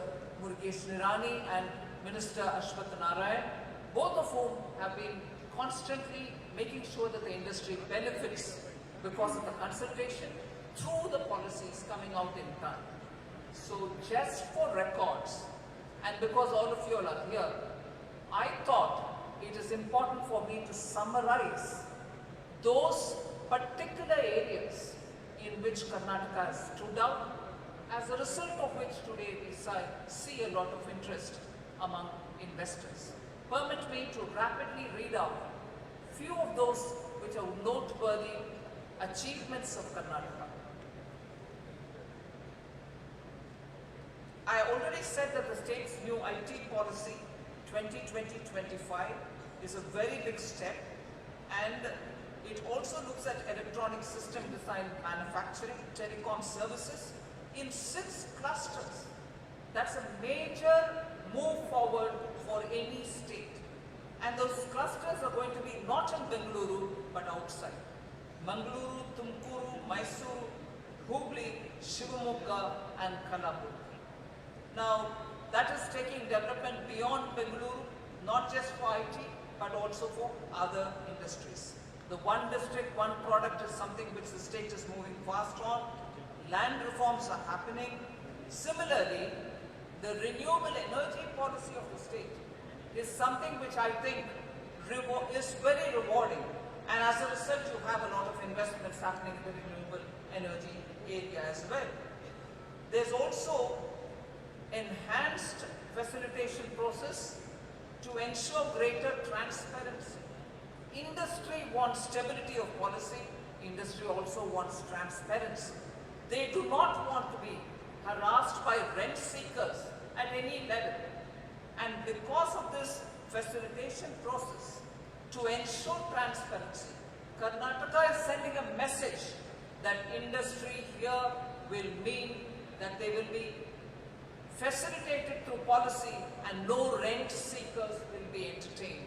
I commend the Chief Minister for having come up with this, because at a time when industries are moving out of different destinations such as China and also Europe now, because they're going through a very trying period, industries are moving out to destinations which are going to be attractive for other than just tax incentives. The one list which I'll certainly draw your attention, Karnataka is a leader in many sectors. First in renewable energy, because 63% of all our installed capacity lies in renewable energy. First in electrical vehicle innovation, home to about 7+ auto OEMs, original equipment manufacturers, more than 7 of them are here, and 50+ auto component manufacturers are here. And 45+ electric vehicle startups are in Karnataka. We cannot miss that. That's the ecosystem which you, the investors, would prefer to have. First in IT exports, and second in total exports across all Indian states. So you actually are in a state which is so dynamic and performing. Also, first in aerospace and defense manufacturing. No wonder investments are coming in for the newer areas. First in machine tools, manufacturing again. First in biotech production and also in biotech exports. First in electronic design and in R&D in India. So I just want the canvas laid out before us to understand the state which is rapidly moving in performing better, setting high benchmarks, and as a result, this is what is going to behave like a magnet for investors to come in. Now, the one important, at a national level, the one important feature of Karnataka, it's a major job generator. And on that, I would like to tell you, so when you're moving in from different parts of the world, you're coming in because of the policy consistency, you're coming in because there is a policy at the Government of India level which gets matching response in a state, so the two engines are working together and therefore powerfully. But the more important thing is you're coming here because the policy is nimble and takes you forward fast. Equally, it's also the state which has the knowledge base, the number of skill sets that the young here, the youth here have, is an attraction that you're coming in. That gets summarized in this one point. Karnataka is a major job generator. Having produced 10% of all the formal jobs in the country, while contributing 8.8% to the national GDP, whilst its population is only 5% of the total national population. 5% population contributes 8% to the gross domestic, 8.8% to the gross domestic GDP, and therefore the biggest job creator, that is about 10% of all the jobs, formal jobs in the country, is generated here. So I would not go further to talk about the other features of Karnataka, but I wish to assure all the investors that the state is absolutely very nimble-footed to make sure that the policies are going to be kept abreast of the global development at a time when all of you are trying to move in. Here is a state which has showcased itself for all the previous achievement and assuring that even now, from now for the next 25 years, during Amrit Kaal, Karnataka will be the essential foundation for very many investors to come into India and contribute from here to the entire globe. So thank you very much for giving me this opportunity. I hope the investors will be serviced and absolutely facilitated well, both by the Government of India and by Government of Karnataka. We assure you the maximum cooperation from our side and wish you all the very best in your future. Thank you very much. Thank you to all. Karnataka ಕುರಿತಾಗಿ ಬಹುಮೆಚ್ಚುಗೆಯ ಪ್ರೋತ್ಸಾಹದಾಯಕ ಬೆನ್ನು ತಟ್ಟುವ ನುಡಿಗಳನ್ನು ಹಂಚಿಕೊಂಡಿದ್ದಾರೆ ಮಾನನೀಯ ಕೇಂದ್ರ ಸಚಿವೆ Shrimati Nirmala Sitharaman. Profound thanks to you, ma'am, for all your good words and warm wishes. Thanks once again. Well, ladies and gentlemen, now as the world moves towards sustainable transportation, Karnataka is leading the way through its friendly policies and robust ecosystem, also empowering organizations to rethink and recreate sustainable automotive solutions. Now, this film on EV, which captures the essence of Karnataka's greatest strength, its R&D environment and the numerous tech startups which are crucial to the journey forward. Let's have the film, please.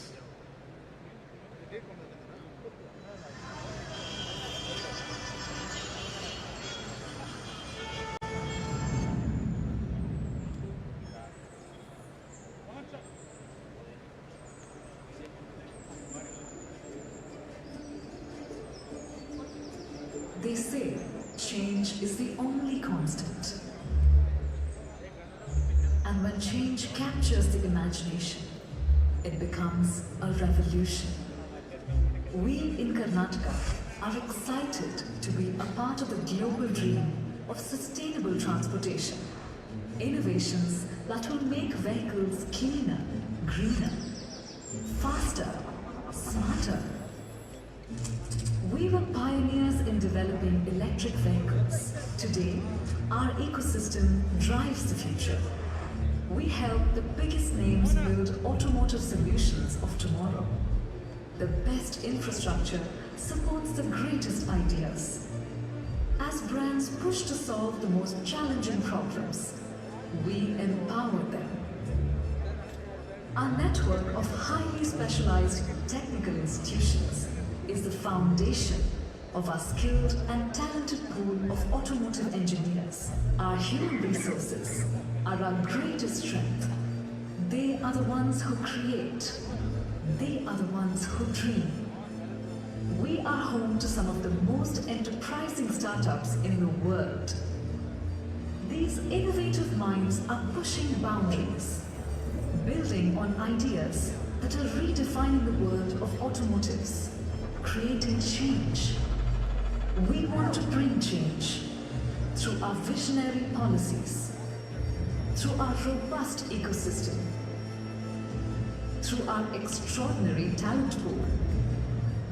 We want to change the future of transportation.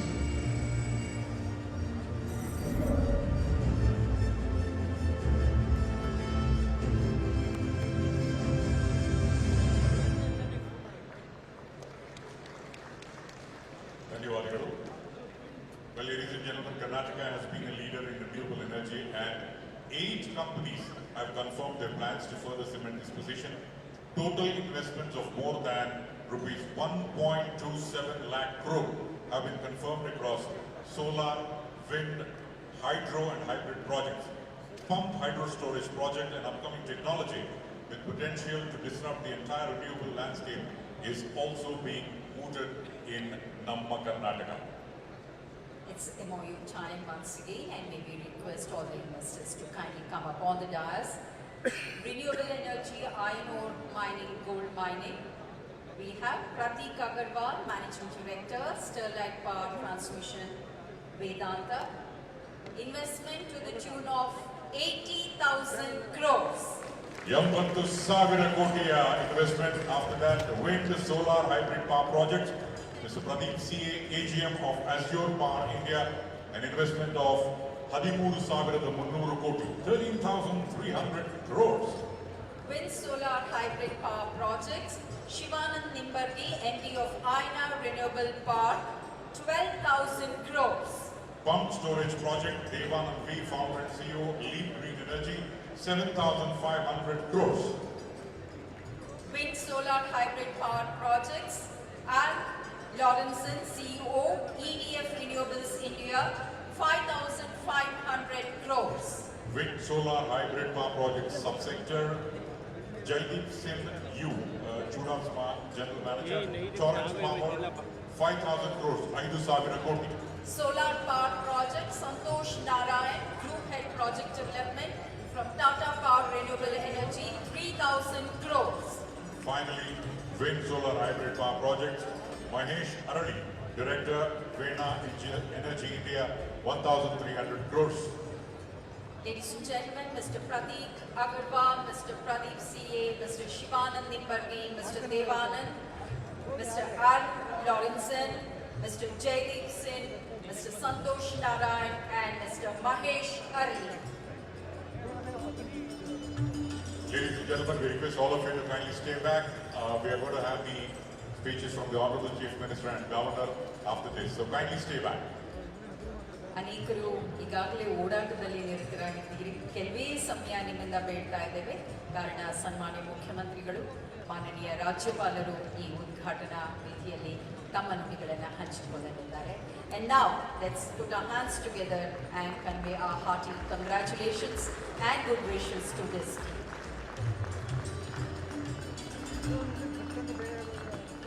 ಧನ್ಯವಾದಗಳು. The thumbs up says it all. Thank you, sir. ಇನ್ನೀಗ ಆದರಣೀಯ ಮುಖ್ಯಮಂತ್ರಿಗಳ ನುಡಿಗಳನ್ನು ಆಲಿಸುವ ಸಮಯ. Ladies and gentlemen, it's our privilege and pleasure to request the Honorable Chief Minister of Karnataka, Shri Basavaraj S. Bommai, to address all of us. Put your hands together ಮತ್ತು ಸ್ವಾಗತಿಸಿ ಶ್ರೀ ಬಸವರಾಜ್ ಬೊಮ್ಮಾಯಿ.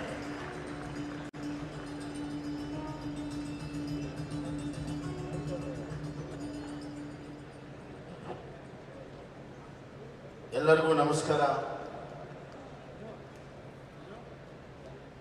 ಕರ್ನಾಟಕದ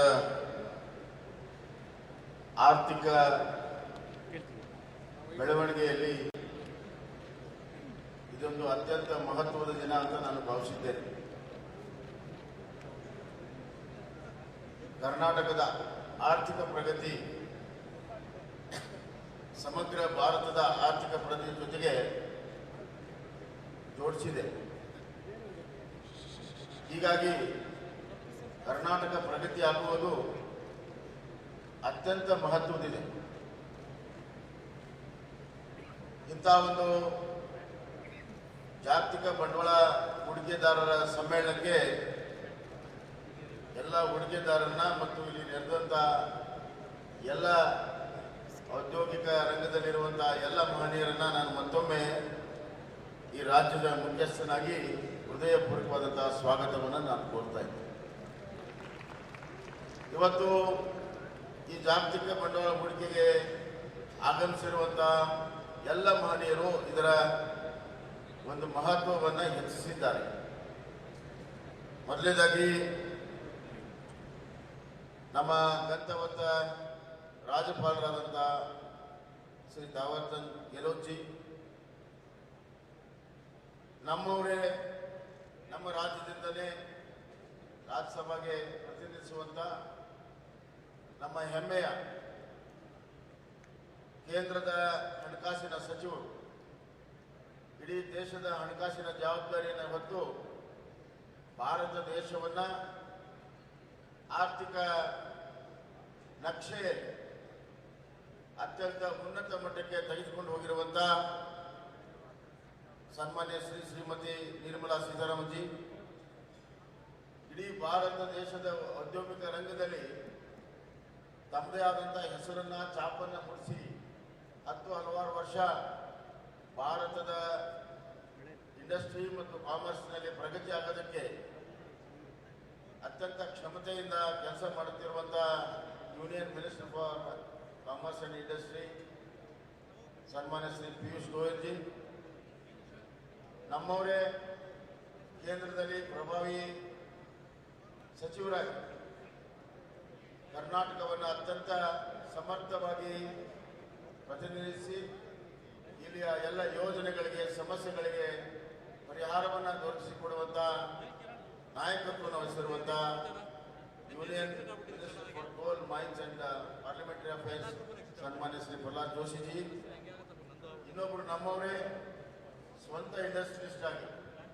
ಇಂಡಸ್ಟ್ರಿಯ ನಾಯಕರಾಗಿ ಇವತ್ತು ಇಡೀ ಭಾರತ ದೇಶದ IT-BT ಸ್ಕಿಲ್ ಡೆವಲಪ್ಮೆಂಟ್ನಲ್ಲಿ ನಾಯಕತ್ವವನ್ನು ವಹಿಸುತ್ತಿರುವಂಥ ನಮ್ಮ ಹೆಮ್ಮೆಯ ಶ್ರೀ ರಾಜೀವ್ ಚಂದ್ರಶೇಖರ್ ಜಿ ಹಾಗೂ ವಿಶೇಷವಾದ ಆಹ್ವಾನಿತರಾಗಿ ಬಂದಿರುವಂಥ ಕರ್ನಾಟಕದ ಬಗ್ಗೆ ಅತ್ಯಂತ ಕಳಕಳಿದ್ದು ಇದು ನಮ್ಮ ಸ್ಥಳದಲ್ಲಿ ಆಗ್ತಾ ಇದೆ, ನಾನು ಕೂಡ ಭಾಗವಹಿಸ್ತೀನಂತ ಬಂದಂಥ ಗಂತವಂತ ಗೌರವಾನ್ವಿತ ರಾಜಮಾತಾ ಮೈಸೂರಿನ ರಾಜಮಾತಾದಂಥ ಸನ್ಮಾನ್ಯ ಶ್ರೀ ಪ್ರಮೋದ ದೇವಿ ಒಡೆಯರ್ಜಿ, ಈ ಒಂದು ಜಾಗತಿಕ ಇನ್ವೆಸ್ಟ್ ಮೀಟ್ಗೆ ಕಳೆದ ಒಂದು ವರ್ಷ ನಿರಂತರವಾಗಿ ಪರಿಶ್ರಮವನ್ನು ಪಟ್ಟು ಈಗಾಗಲೇ ಗ್ಲೋಬಲ್ ಇಂಡಸ್ಟ್ರಿಯಲ್ ಮೀಟಿನ ಅನುಭವ ಹೊಂದಿರುವಂಥ ತಾವೇ ಸ್ವಂತ ಇಂಡಸ್ಟ್ರಿಯಲಿಸ್ಟ್ ಆಗಿ ಯಶಸ್ವಿ ಇಂಡಸ್ಟ್ರಿಯಲಿಸ್ಟ್ ಆಗಿ 70,000ಕ್ಕಿಂತ ಹೆಚ್ಚು ಜನರಿಗೆ ಉದ್ಯೋಗ ಕೊಟ್ಟಿರುವಂಥ, ನೀನು ಉದ್ಯಮಿ ಆಗು ಅನ್ನುವಂಥ ಪ್ರೇರಣೆಯನ್ನು ಕೊಟ್ಟಿರುವಂಥ ನನ್ನ ಆತ್ಮೀಯ ಸ್ನೇಹಿತರಂಥ ಮುರುಗೇಶ್ ನಿರಾಂಜಿ ಅವರೇ, ನನ್ನ ಸಚಿವ ಸಂಪುಟದ ಸಚಿವಗಳು IT-BT ಸಚಿವರು ಇದೇ ತಿಂಗಳು IT-BT ಕರ್ನಾಟಕ ಸಮ್ಮಿಟನ್ನು ಮಾಡೋದಕ್ಕೆಲ್ಲ ಸಿದ್ಧತೆಯನ್ನು ಮಾಡಿಕೊಂಡಿರುವಂಥ IT-BTಯಲ್ಲಿ ಕ್ರಾಂತಿ ಮಾಡಿರುವಂಥ ಡಾಕ್ಟರ್ CN ಅಶ್ವಥ್ ನಾರಾಯಣ ಅವರೇ, ಸಣ್ಣ ಕೈಗಾರಿಕೆ ಬಗ್ಗೆ ಕಾಳಜಿ ವಹಿಸಿ ಅದೆಂದೂ ಕೂಡ ನೆಗ್ಲೆಕ್ಟ್ ಆಗಬಾರ್ದು ಅಂತ ಹೇಳಿ ಸಣ್ಣ ಕೈಗಾರಿಕೆ ಬಗ್ಗೆ ಸದಾ ಧ್ವನಿಯನ್ನು ಎತ್ತಿ ಅದಕ್ಕೆಲ್ಲ ಪರಿಹಾರವನ್ನು ಅತ್ಯಂತ ಸಮರ್ಥವಾಗಿ ಕೊಡ್ತಾ ಇರುವಂಥ ನಮ್ಮ ಹಿರಿಯ ಸಚಿವರಾದಂಥ MD ನಾಗರಾಜ್ ಅವರೇ, ವೇದಿಕೆ ಮೇಲಿರುವಂಥ ಎಲ್ಲ ದೇಶದ ಪ್ರಮುಖ ಕೈಗಾರಿಕೋದ್ಯಮಿಗಳೇ, ಇಲ್ಲಿ ನೆರೆದಿರುವಂಥ ಎಲ್ಲ ಬಂಧು ಭಗಿನಿಯರೇ, ಅಕ್ಕ ತಂಗಿಯರೇ, ಅಣ್ಣ ತಮ್ಮಂದಿರ ಮಾಧ್ಯಮ ಸ್ನೇಹಿತರು, ನನಗೆ ಬಹಳ ಸಂತೋಷ ಆಗ್ತಾ ಇದೆ. ಕೋವಿಡಿನ ನಂತರ ಯಾವುದಾದ್ರೂ ರಾಜ್ಯ ಈ ಥರದ ಒಂದು ಇನ್ವೆಸ್ಟ್ಮೆಂಟ್ ಮೀಟನ್ನು ಮಾಡಿ, ಜಾಗತಿಕ ಇನ್ವೆಸ್ಟ್ಮೆಂಟನ್ನು ಮಾಡಿ ಎಲ್ಲ ಇನ್ವೆಸ್ಟರ್ಗಳ ವಿಶ್ವಾಸವನ್ನು ಗಳಿಸಿ ಬಹಳ ದೊಡ್ಡ ಪ್ರಮಾಣದ ಒಂದು ಪ್ರತಿಕ್ರಿಯೆ ರೆಸ್ಪಾನ್ಸನ್ನು ಪಡ್ಕೊಂಡು 7 ಲಕ್ಷಕ್ಕಿಂತ ಹೆಚ್ಚು ಕೋಟಿ ಇನ್ವೆಸ್ಟ್ಮೆಂಟು ಬರೋದಕ್ಕೆ ಸಾಧ್ಯ ಆಗಿದ್ದರೆ ಅದು ನಮ್ಮ ಕರ್ನಾಟಕದ ಶಕ್ತಿ, ನಮ್ಮ ಕರ್ನಾಟಕದ ಒಂದು ಇತಿಹಾಸ, ಪರಂಪರೆ, ಸಂಸ್ಕೃತಿ ಮತ್ತು ಇಂಡಸ್ಟ್ರಿಯಲ್ ಎಕೋಸಿಸ್ಟಮ್. ನಾವು ಇನ್ನೊಬ್ಬರ ಮೇಲೆ ವಿಶ್ವಾಸ ಇಡೋದಕ್ಕಿಂತ ಮುಂಚೆ ನಮ್ಮ ಮೇಲೆ ನಾವು ವಿಶ್ವಾಸ ಇಡಬೇಕು. We have to believe in ourselves. We have to believe in our capabilities. We have to believe in our abilities during the tough times. Convert calamity into opportunity, and that is what Karnataka is. The calamity of COVID, not only we met squarely, we controlled it, contained it. At the same time, that was a time for preparation of Karnataka to think differently. And post-COVID, we knew that the world is going to change. The world economic scenario is going to change. And we have to be ready for it. And Karnataka should be pioneer for recovery of economy. Instead of waiting for somebody else to do it, why not we do it ourselves? Let be the change and let be the leaders for the change. And let it start from us, by example, not by words. This is our strength. This is our resolve. And this is our vision too. Hence, we see that along with the recovery of pandemic in Karnataka especially, economy recovered much more faster. ನಮ್ಮ ಆರ್ಥಿಕ ಬೆಳವಣಿಗೆ ಕೋವಿಡಿನ ನಿಂದ ಹೊರಗಡೆ ಬರುವಂತಹ ಸಂದರ್ಭದಲ್ಲಿ ಆರ್ಥಿಕ ಬೆಳವಣಿಗೆ ಅದಕ್ಕಿಂತ ಅಧಿಕವಾಗಿದೆ. ಕಳೆದ ವರ್ಷ ನಮ್ಮ ಬಜೆಟಿನ ರೆವಿನ್ಯೂ ಕಲೆಕ್ಷನ್ ಗೋಲ್ ಏನಿತ್ತು ಅದಕ್ಕಿಂತ 13,000 ಕೋಟಿ ಹೆಚ್ಚು ಕಲೆಕ್ಷನ್ ಮಾಡಿದ್ವಿ. ಅರ್ಧ ವರ್ಷ ಕೋವಿಡ್ ಇದ್ರೂ ಕೂಡ 6 ತಿಂಗಳಲ್ಲಿ ನಮ್ಮ ಆರ್ಥಿಕ ಬೆಳವಣಿಗೆ, ನಮ್ಮ ಸರ್ಕಾರದ ದಕ್ಷತೆ 13,000 ಕೋಟಿ ನಾವು ಇವತ್ತು ಹೆಚ್ಚು ಕಲೆಕ್ಟ್ ಮಾಡಿದ್ವಿ. As Madam Nirmala Sitharaman ji knows that when around October, November last year, we were lagging behind 5,000 crores in our revenue collections. But by end of May, we not only collected the 5,000 crores, we collected 13,000 crores more than our target. That is the strength of our economic activity. We are one of the highest GST collection states. In fact, we are number 2 now. And Madam will be very happy. We were number 3 and number 4 last year, but we have become number 2 PUC. Therefore, the activity down at the ground is swelling, and we have to respond from the top. We should have a better policy. We should have a better ecosystem, and that's exactly what we are doing. Karnataka is not only a place for a better ecosystem, we are forward-looking policy state. We have policies for ease of doing business, industrial incentive policies. Apart from that, we have got policies on semiconductors, we have got policy on EV. Plus, this year, we have brought in policy for encouragement of R&D. Karnataka is the first state to bring in policy for R&D. In a sentence, if you want to describe it, R&D policy is we are going to encourage the R&D from garage to the biggest institutions. And to complement our R&D policy, we have got niche institutions like Indian Institute of Science. Now we have got IIT, then we have got IIMs, we have got CFTRI, we have got DRDO. Whole lot of institutions, premier institutions are there in Karnataka. And R&D policy was very much necessary because 400 niche R&D policies are there in Bangalore. More than 5 to 10,000. Murgesh, 1 second. I want to tell my minister something. More than 5 to 10,000 engineers from all over the world land up in Bangalore to participate in all the R&D activities in all the multinational and international R&D centers. You see, Bangalore is one city where more than 400 international R&Ds are there, which no other city in the world, not in India, no other city in the world can boost up. And what is the range? The range is from human genomics to the aerospace. From the ground to the space. That is the range of R&D we are doing. Therefore, the future of not only Karnataka, not only India, not only globe, the future of human development is happening in Karnataka. That is what I want to say.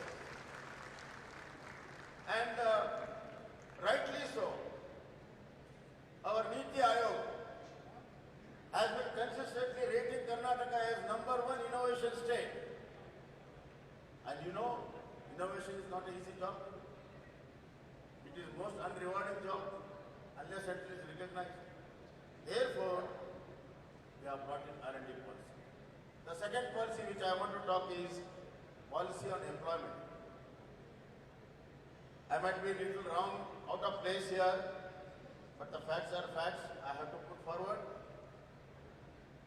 What all investment comes, for the economy.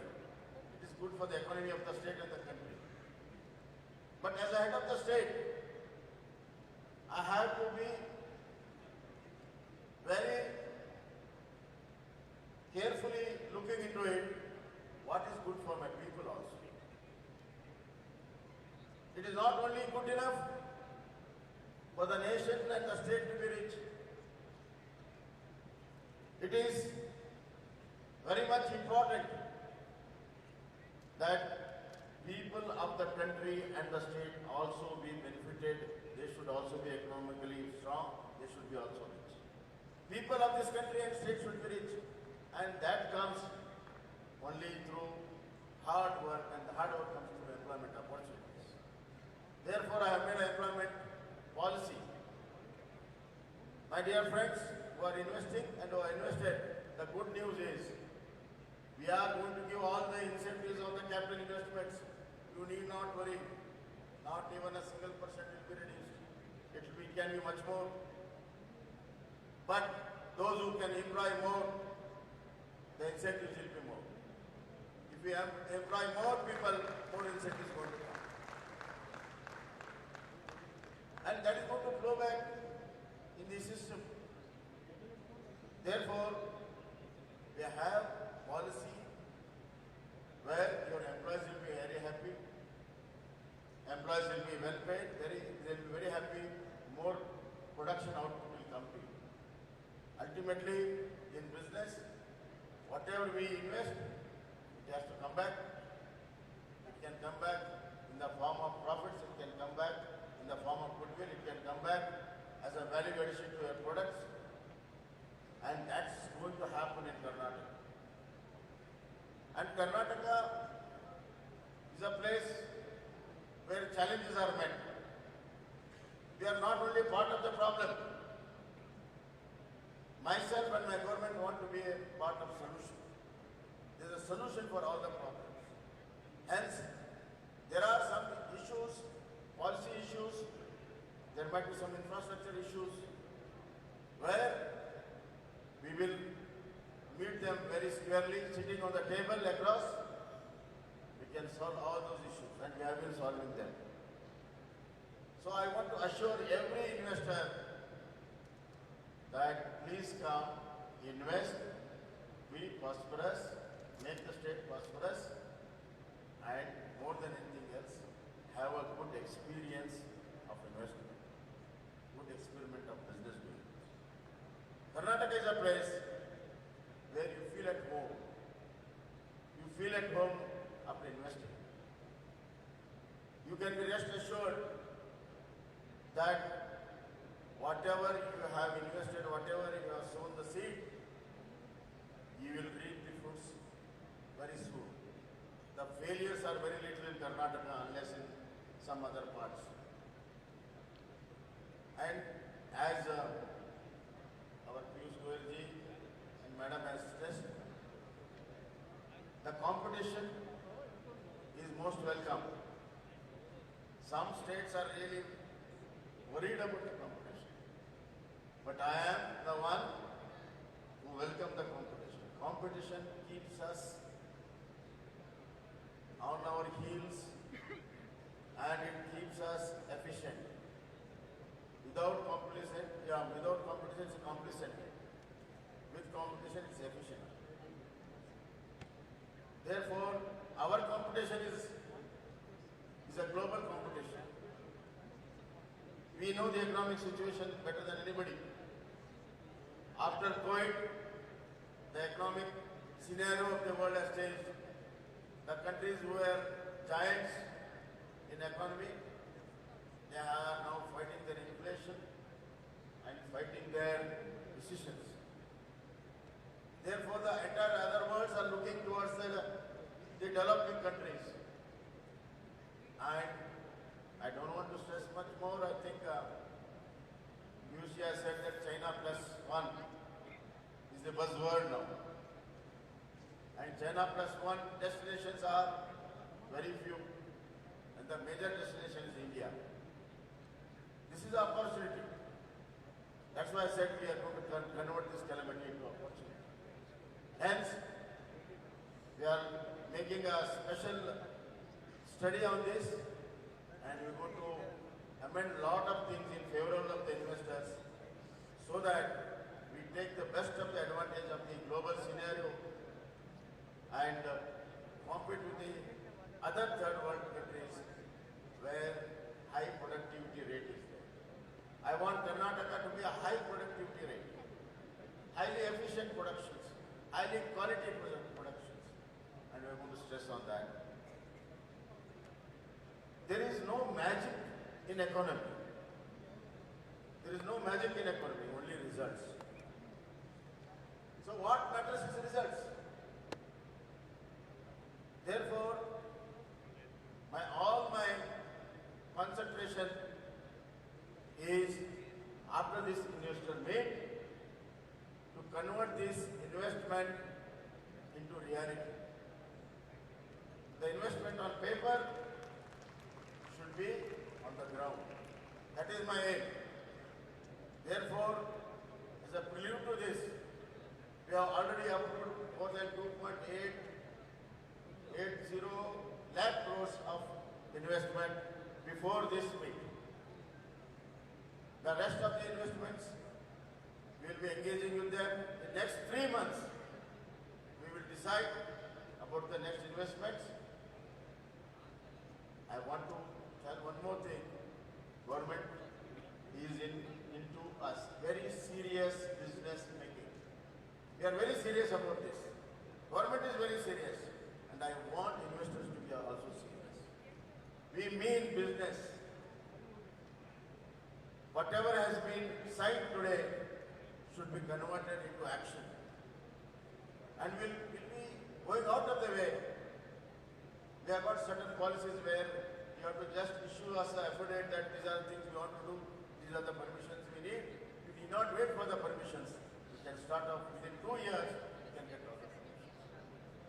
That's why we are number one in ease of doing business, we are number one in innovation, we are the highest FDI attraction state, and we are number one in, there are so many number ones, sometimes I feel little. Number one in aerospace, machine tools, biotech, electronic designs, and so on and so forth. And number one in startups, and number one in renewable energy, and number one in unicorns. Out of 105, we have got more than 35 unicorns in Karnataka. Out of 4 decathlons, 3 are here in Karnataka. That speaks volume. We are very strong in manufacturing. We are very strong in services. We are very strong in ITBT. We are very strong now in startups. Therefore, this is the right destination and right state to come in. And I congratulate each one of the investors that you have made a right choice, a wiser choice as our minister mentioned. And I assure you that we will never be disappointed. And what is the proof? The proof is all the mega industries which have been invested in Karnataka, they are also expanding once, twice, thrice. That is the proof. Once you come here, you have to expand. But now, the slogan is built for the world.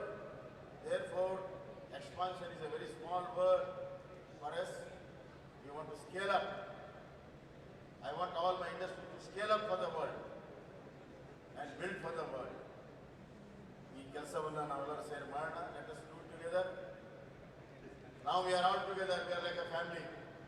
Each one has got his own responsibilities. And I assure you that all my bureaucracy and all my team, including a dynamic minister in industry, ITBT, small industries, textile, sugar, all these people will work like a team. And only team will succeed. And especially the vision of our Honorable Prime Minister. He has been a source of inspiration. He is a person who has shown us that any adverse situation will not last long. he has converted a lot of calamities into opportunities. He's a man with a vision and a man with a guts. I want to give a very small example which very few people have noticed. He decided that by 2025, all the household of the nation, more than 10 crore, will be giving piped water. For the many people, it doesn't seem such a big thing. But imagine, no Prime Minister after independence of India has ever dared to make this statement that I will give piped water to every house of this of villages and cities of this country. Because the task is most difficult one. Some people say it's impossible. Water problem is a dynamic problem. But our Prime Minister had that courage and conviction. And he said he will do it. And already more than 50% of that has been achieved. By 2025, we will have all the households with pipe, not only pipe, pure, healthy drinking water. It's the greatest achievement for 130 million population, my dear friends. Not that easy. So these are the sensitivity of our leader. From there to the aerospace support what he is giving. And his vision for Make in India, Atmanirbhar, सबके साथ सबका विकास. We are in tune with his leadership, his vision, and we are going to take it forward. And as he himself mentioned lastly, the double engine government, it is a true sense double engine government where we have lot of support, lot of guidance from Government of India. And some of the policies which the Honorable Finance Minister has announced in the budget, especially in the infrastructure, Karnataka has been benefited the most. And some of the programs of Honorable Prime Minister has really benefited the Karnataka the most. With this kind of investments, there has been investment coming from Government of India also. Hence, the investment of Government of India in infrastructure and investment of industries and the response of Karnataka with a better business and more economy and result-oriented economy, a resilient and sustainable economic growth. I don't want to name the figures, but the atmosphere is really charged up here. And you have really charged it 2 times by coming here and investing in Karnataka and committing to invest in Karnataka. Therefore, once again, I thank each one of you being part of the journey of economic growth of the state and the country.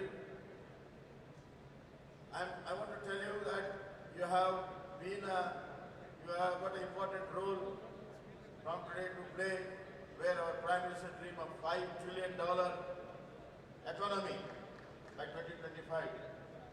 And in Karnataka, we have decided that we will contribute $1 trillion for that $5 trillion economy. And we have already started working on it. We are putting our strategies in place. We have identified the niche areas and we are going to have a full steam. Some people ask me, some press people ask me that after COVID, how dare you can do this? And especially you are going for elections in the month of May. The amount of investment which has come, it shows the faith of the investor which they have reposed on this.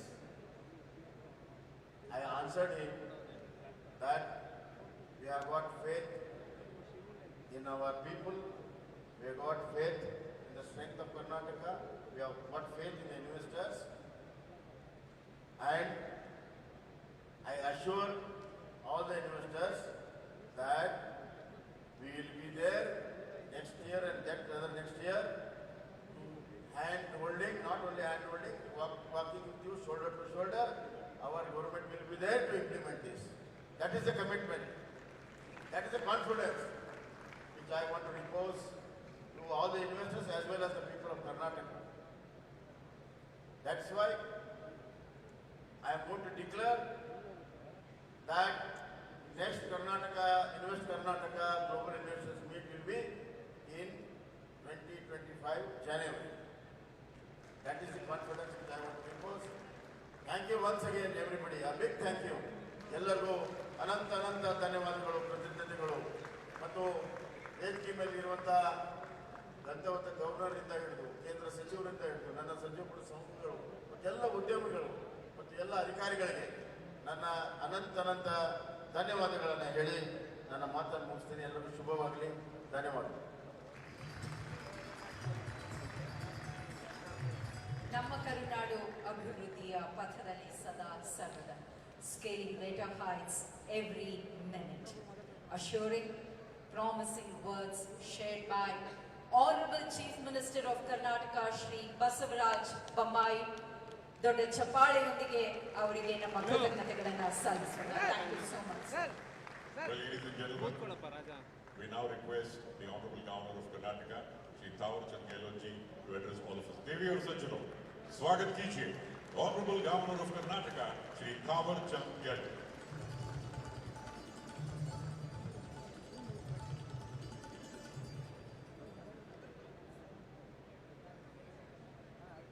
Global investor meet के शुभारंभ अवसर पर मंच पर उपस्थित कर्नाटक राज्य के यशस्वी मुख्यमंत्री श्री मान बसवराज बोम्मई जी, भारत सरकार की यशस्वी मंत्री आदरणीय निर्मला सीतारमण जी, भारत सरकार के मंत्री आदरणीय पीयूष गोयल जी, श्री प्रहलाद जोशी जी, भारत सरकार के राज्य मंत्री श्री राजीव चंद्रशेखर जी, कर्नाटक सरकार के मंत्री doctor Ashwath Narayan ji, Shri A Nagraj ji, Murugesh Nirani ji,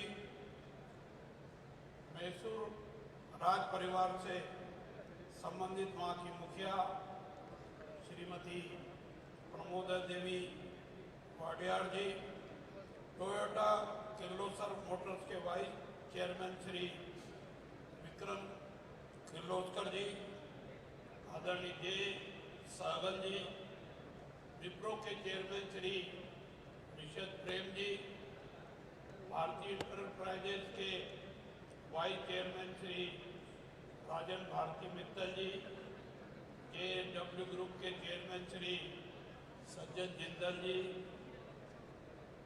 Adani ports and says के CEO श्री करण गौतम जी, स्टेरलाइट पावर के MD श्री प्रतीक अग्रवाल जी, कर्नाटक सरकार के मुख्य सचिव एवं अधिकारीगण, अन्य सभी अतिथि महानुभावों, मैं आप सबको सादर प्रणाम करता हूं और आप सबका हार्दिक अभिवादन करता हूं। कर्नाटक राज्य आप सब जानते हैं भारत का प्रगतिशील राज्य है। राज्य का अतीत वैभव, वर्तमान प्रौद्योगिकी विकास तथा प्राकृतिक संपदा के साथ साथ इस राज्य के महान व्यक्तियों की साधना का इतिहास रहा। देश में निवेश प्राप्त करने वाले राज्यों में कर्नाटक प्रमुख है और अप्रैल 2021 से मार्च 2022 तक FDI आकर्षित करने में ये पहले स्थान पर है। बहुत सारी उपलब्धियां कर्नाटक राज्य की है। मेरे पूर्व वक्ताओं ने उनका उल्लेख किया है, मैं उनको दोहराने की आवश्यकता महसूस नहीं करता हूं, परंतु ये बताना चाहूँगा कि उद्योग और आंतरिक व्यापार संवर्धन विभाग द्वारा व्यापार करने में सुगमता के लिए में कर्नाटक को टॉप अचीवर का स्थान दिया गया। DPIIT की राज्य स्टार्टअप रैंकिंग 2021 में कर्नाटक सर्वश्रेष्ठ प्रदर्शनकर्ता के रूप में उभरा है। लीड 2022 की रिपोर्ट के अनुसार लॉजिस्टिक्स सुगमता के लिए कोस्टल कैटेगरी में अचीवर राज्य के रूप में वर्गीकृत भी हुआ है। कर्नाटक वैश्विक स्टार्टअप हब है। यहाँ ग्लोबली तीसरे सबसे अधिक स्टार्टअप है और देश में स्टार्टअप फंडिंग का 37% बेंगलुरु से है। Funding deal account venture capital और प्राइवेट इक्विटी जैसे समस्त मामलों में कर्नाटक राज्य देश में सबसे ऊपर है। इसके अलावा भारत के 105 में से 40 यूनिकॉर्न और 4 डेकाकॉर्न में से 3 बेंगलोर में है। ये निश्चित रूप से उत्साहजनक है। भारत सरकार द्वारा और राज्य सरकार द्वारा निवेश को बढ़ावा देने और व्यापार को सुगम करने के लिए make in India, made in India, national infrastructure pipeline, reduction in corporate tax और व्यापार नीति उपाय, निवेश का गठन, परियोजना विकास, प्रपोर्ट एक जिला एक उत्पाद और 14 प्रमुख क्षेत्रों के लिए PLI योजना जैसी अनेक पहल की है। निश्चित रूप से इन योजनाओं का लाभ कर्नाटक और कर्नाटक के माध्यम से देश को प्राप्त हो रहा है। कर्नाटक में निवेश के लिए सभी आवश्यक संसाधन एवं इंफ्रास्ट्रक्चर उपलब्ध है। मेरे विचार में कर्नाटक में इन्वेस्ट करना निश्चित रूप से देश के हित में और जनहित में और कर्नाटक और राज्य के हित में है। मेरे विचार से पहले माननीय प्रधानमंत्री जी, कर्नाटक सरकार के मुख्यमंत्री एवं भारत सरकार और राज्य सरकार के मंत्रीगण तथा अन्य महानुभावों ने जो औद्योगिक क्षेत्र विकास और पूंजी निवेश के बारे में अनेक सुझाव दिए हैं। मैं आप सभी से अपील करता हूं कि आप भारत सरकार और राज्य सरकार की नीतियों और उपलब्ध संसाधन तथा सुविधाओं का लाभ उठाते हुए अधिकाधिक निवेश करके श्रेष्ठ कर्नाटक के साथ श्रेष्ठ भारत, आत्मनिर्भर भारत के निर्माण में सहभागी बनेंगे। मैं इस अवसर पर कर्नाटक सरकार, विशेषकर प्रदेश के मुख्यमंत्री और उनके मंत्रिमंडल के सदस्यों को इस आयोजन के लिए बधाई देता हूं, शुभकामनाएं देता हूं। और कर्नाटक सरकार ने जो मुख्यमंत्री जी ने अभी आश्वस्ति देते हुए अनेक मुद्दों पर आपको विश्वास दिलाया है, मैं उनसे सहमत हूं और आपसे निवेदन करना चाहूँगा कि जिन महानुभावों ने आज MOU किया है, इन्वेस्टमेंट की घोषणा की है, उन सबका हार्दिक स्वागत करते हुए अन्य महानुभावों से भी कर्नाटक में इन्वेस्ट करने की अपील करता हूँ। मैं विश्वास दिलाता हूँ कि कर्नाटक सरकार आपके MOU किए गए काम के लिए सक्रियता से, कर्तव्य निष्ठा से, ईमानदारी से पूरा सहयोग करेगी और परियोजनाओं को पूरा करने में आपके साथ साथ कंधे से कंधा मिला करके प्रयास करेंगे। निश्चित रूप से ये इन्वेस्टमेंट भी कर्नाटक राज्य के साथ साथ देश के विकास के लिए भी काम करेगी, ऐसा मैं महसूस करता हूँ। मेरी बात को समाप्त करता हूँ।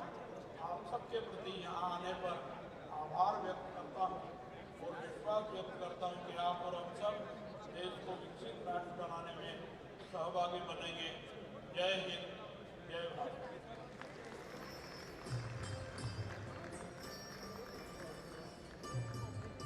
Thank you, Honorable Governor of Karnataka, Shri Thawarchand Gehlotji, for your words of wisdom. Both धन्यवाद. And now, vote of thanks to be proposed by Commissioner for Industrial Development, Government of Karnataka, Srimati Gunjan Krishna. After this speech, the vote of thanks. Words of thanks will happen back. I would request the dignitaries for a photograph and then the vote of thanks.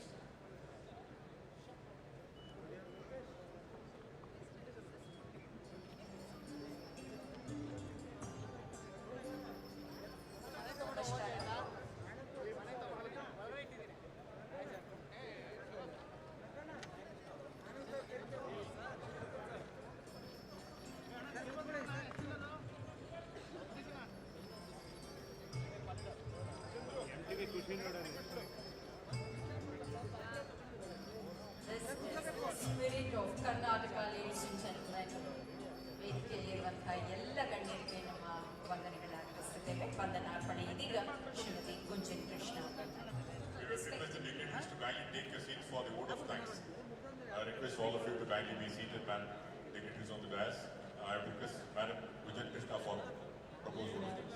Respected dignitaries on the dais, ladies and gentlemen, it is my proud privilege to deliver vote of thanks for the 5th edition of the Global Investors Meet in West Karnataka 2022. First of all, I would like to show our heartfelt gratitude to the Honorable Prime Minister of India, Shri Narendra Modi ji, for leading us to Atmanirbhar Bharat. Sir, we would take your mantra of Make in India to a new level of build for the world. I would like to thank Honorable Governor of Karnataka, Shri Tawarchand Gehlotji, for his kind presence and guidance. I would like to thank our dynamic Chief Minister, Shri Baswaraj Bomaiji, for his overall vision. It was under his leadership the entire event has been designed to ensure that the political leaders, business leaders and thought leaders are brought on one platform to lay out the development agenda for the coming decades. I would like to thank Union Finance Minister Srimati Nirmala Sitharaman, Madam Ji, for giving us strong economic fundamentals even during tough times. I would like to thank Honorable Union Minister of Commerce and Industry.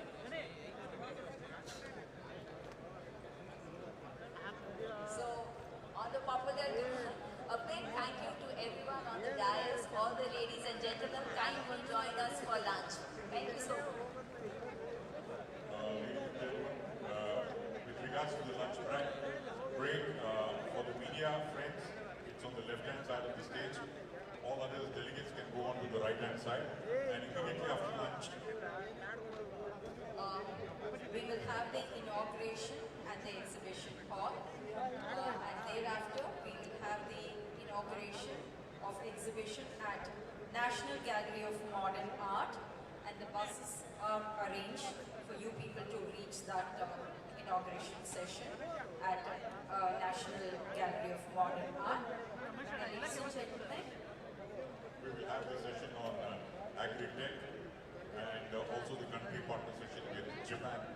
Immediately after lunch it will be agri-tech, and at 4:30 p.m. in Auditorium 2, a country partner session with Japan. And also we come back this evening for a mesmerizing performance from a multi-Grammy Award winner at 7 p.m. Ricky Cage. thank you. ಮತ್ತೊಮ್ಮೆ ಎಲ್ಲರಿಗೂ ನಮಸ್ಕಾರ. Anyone will take care.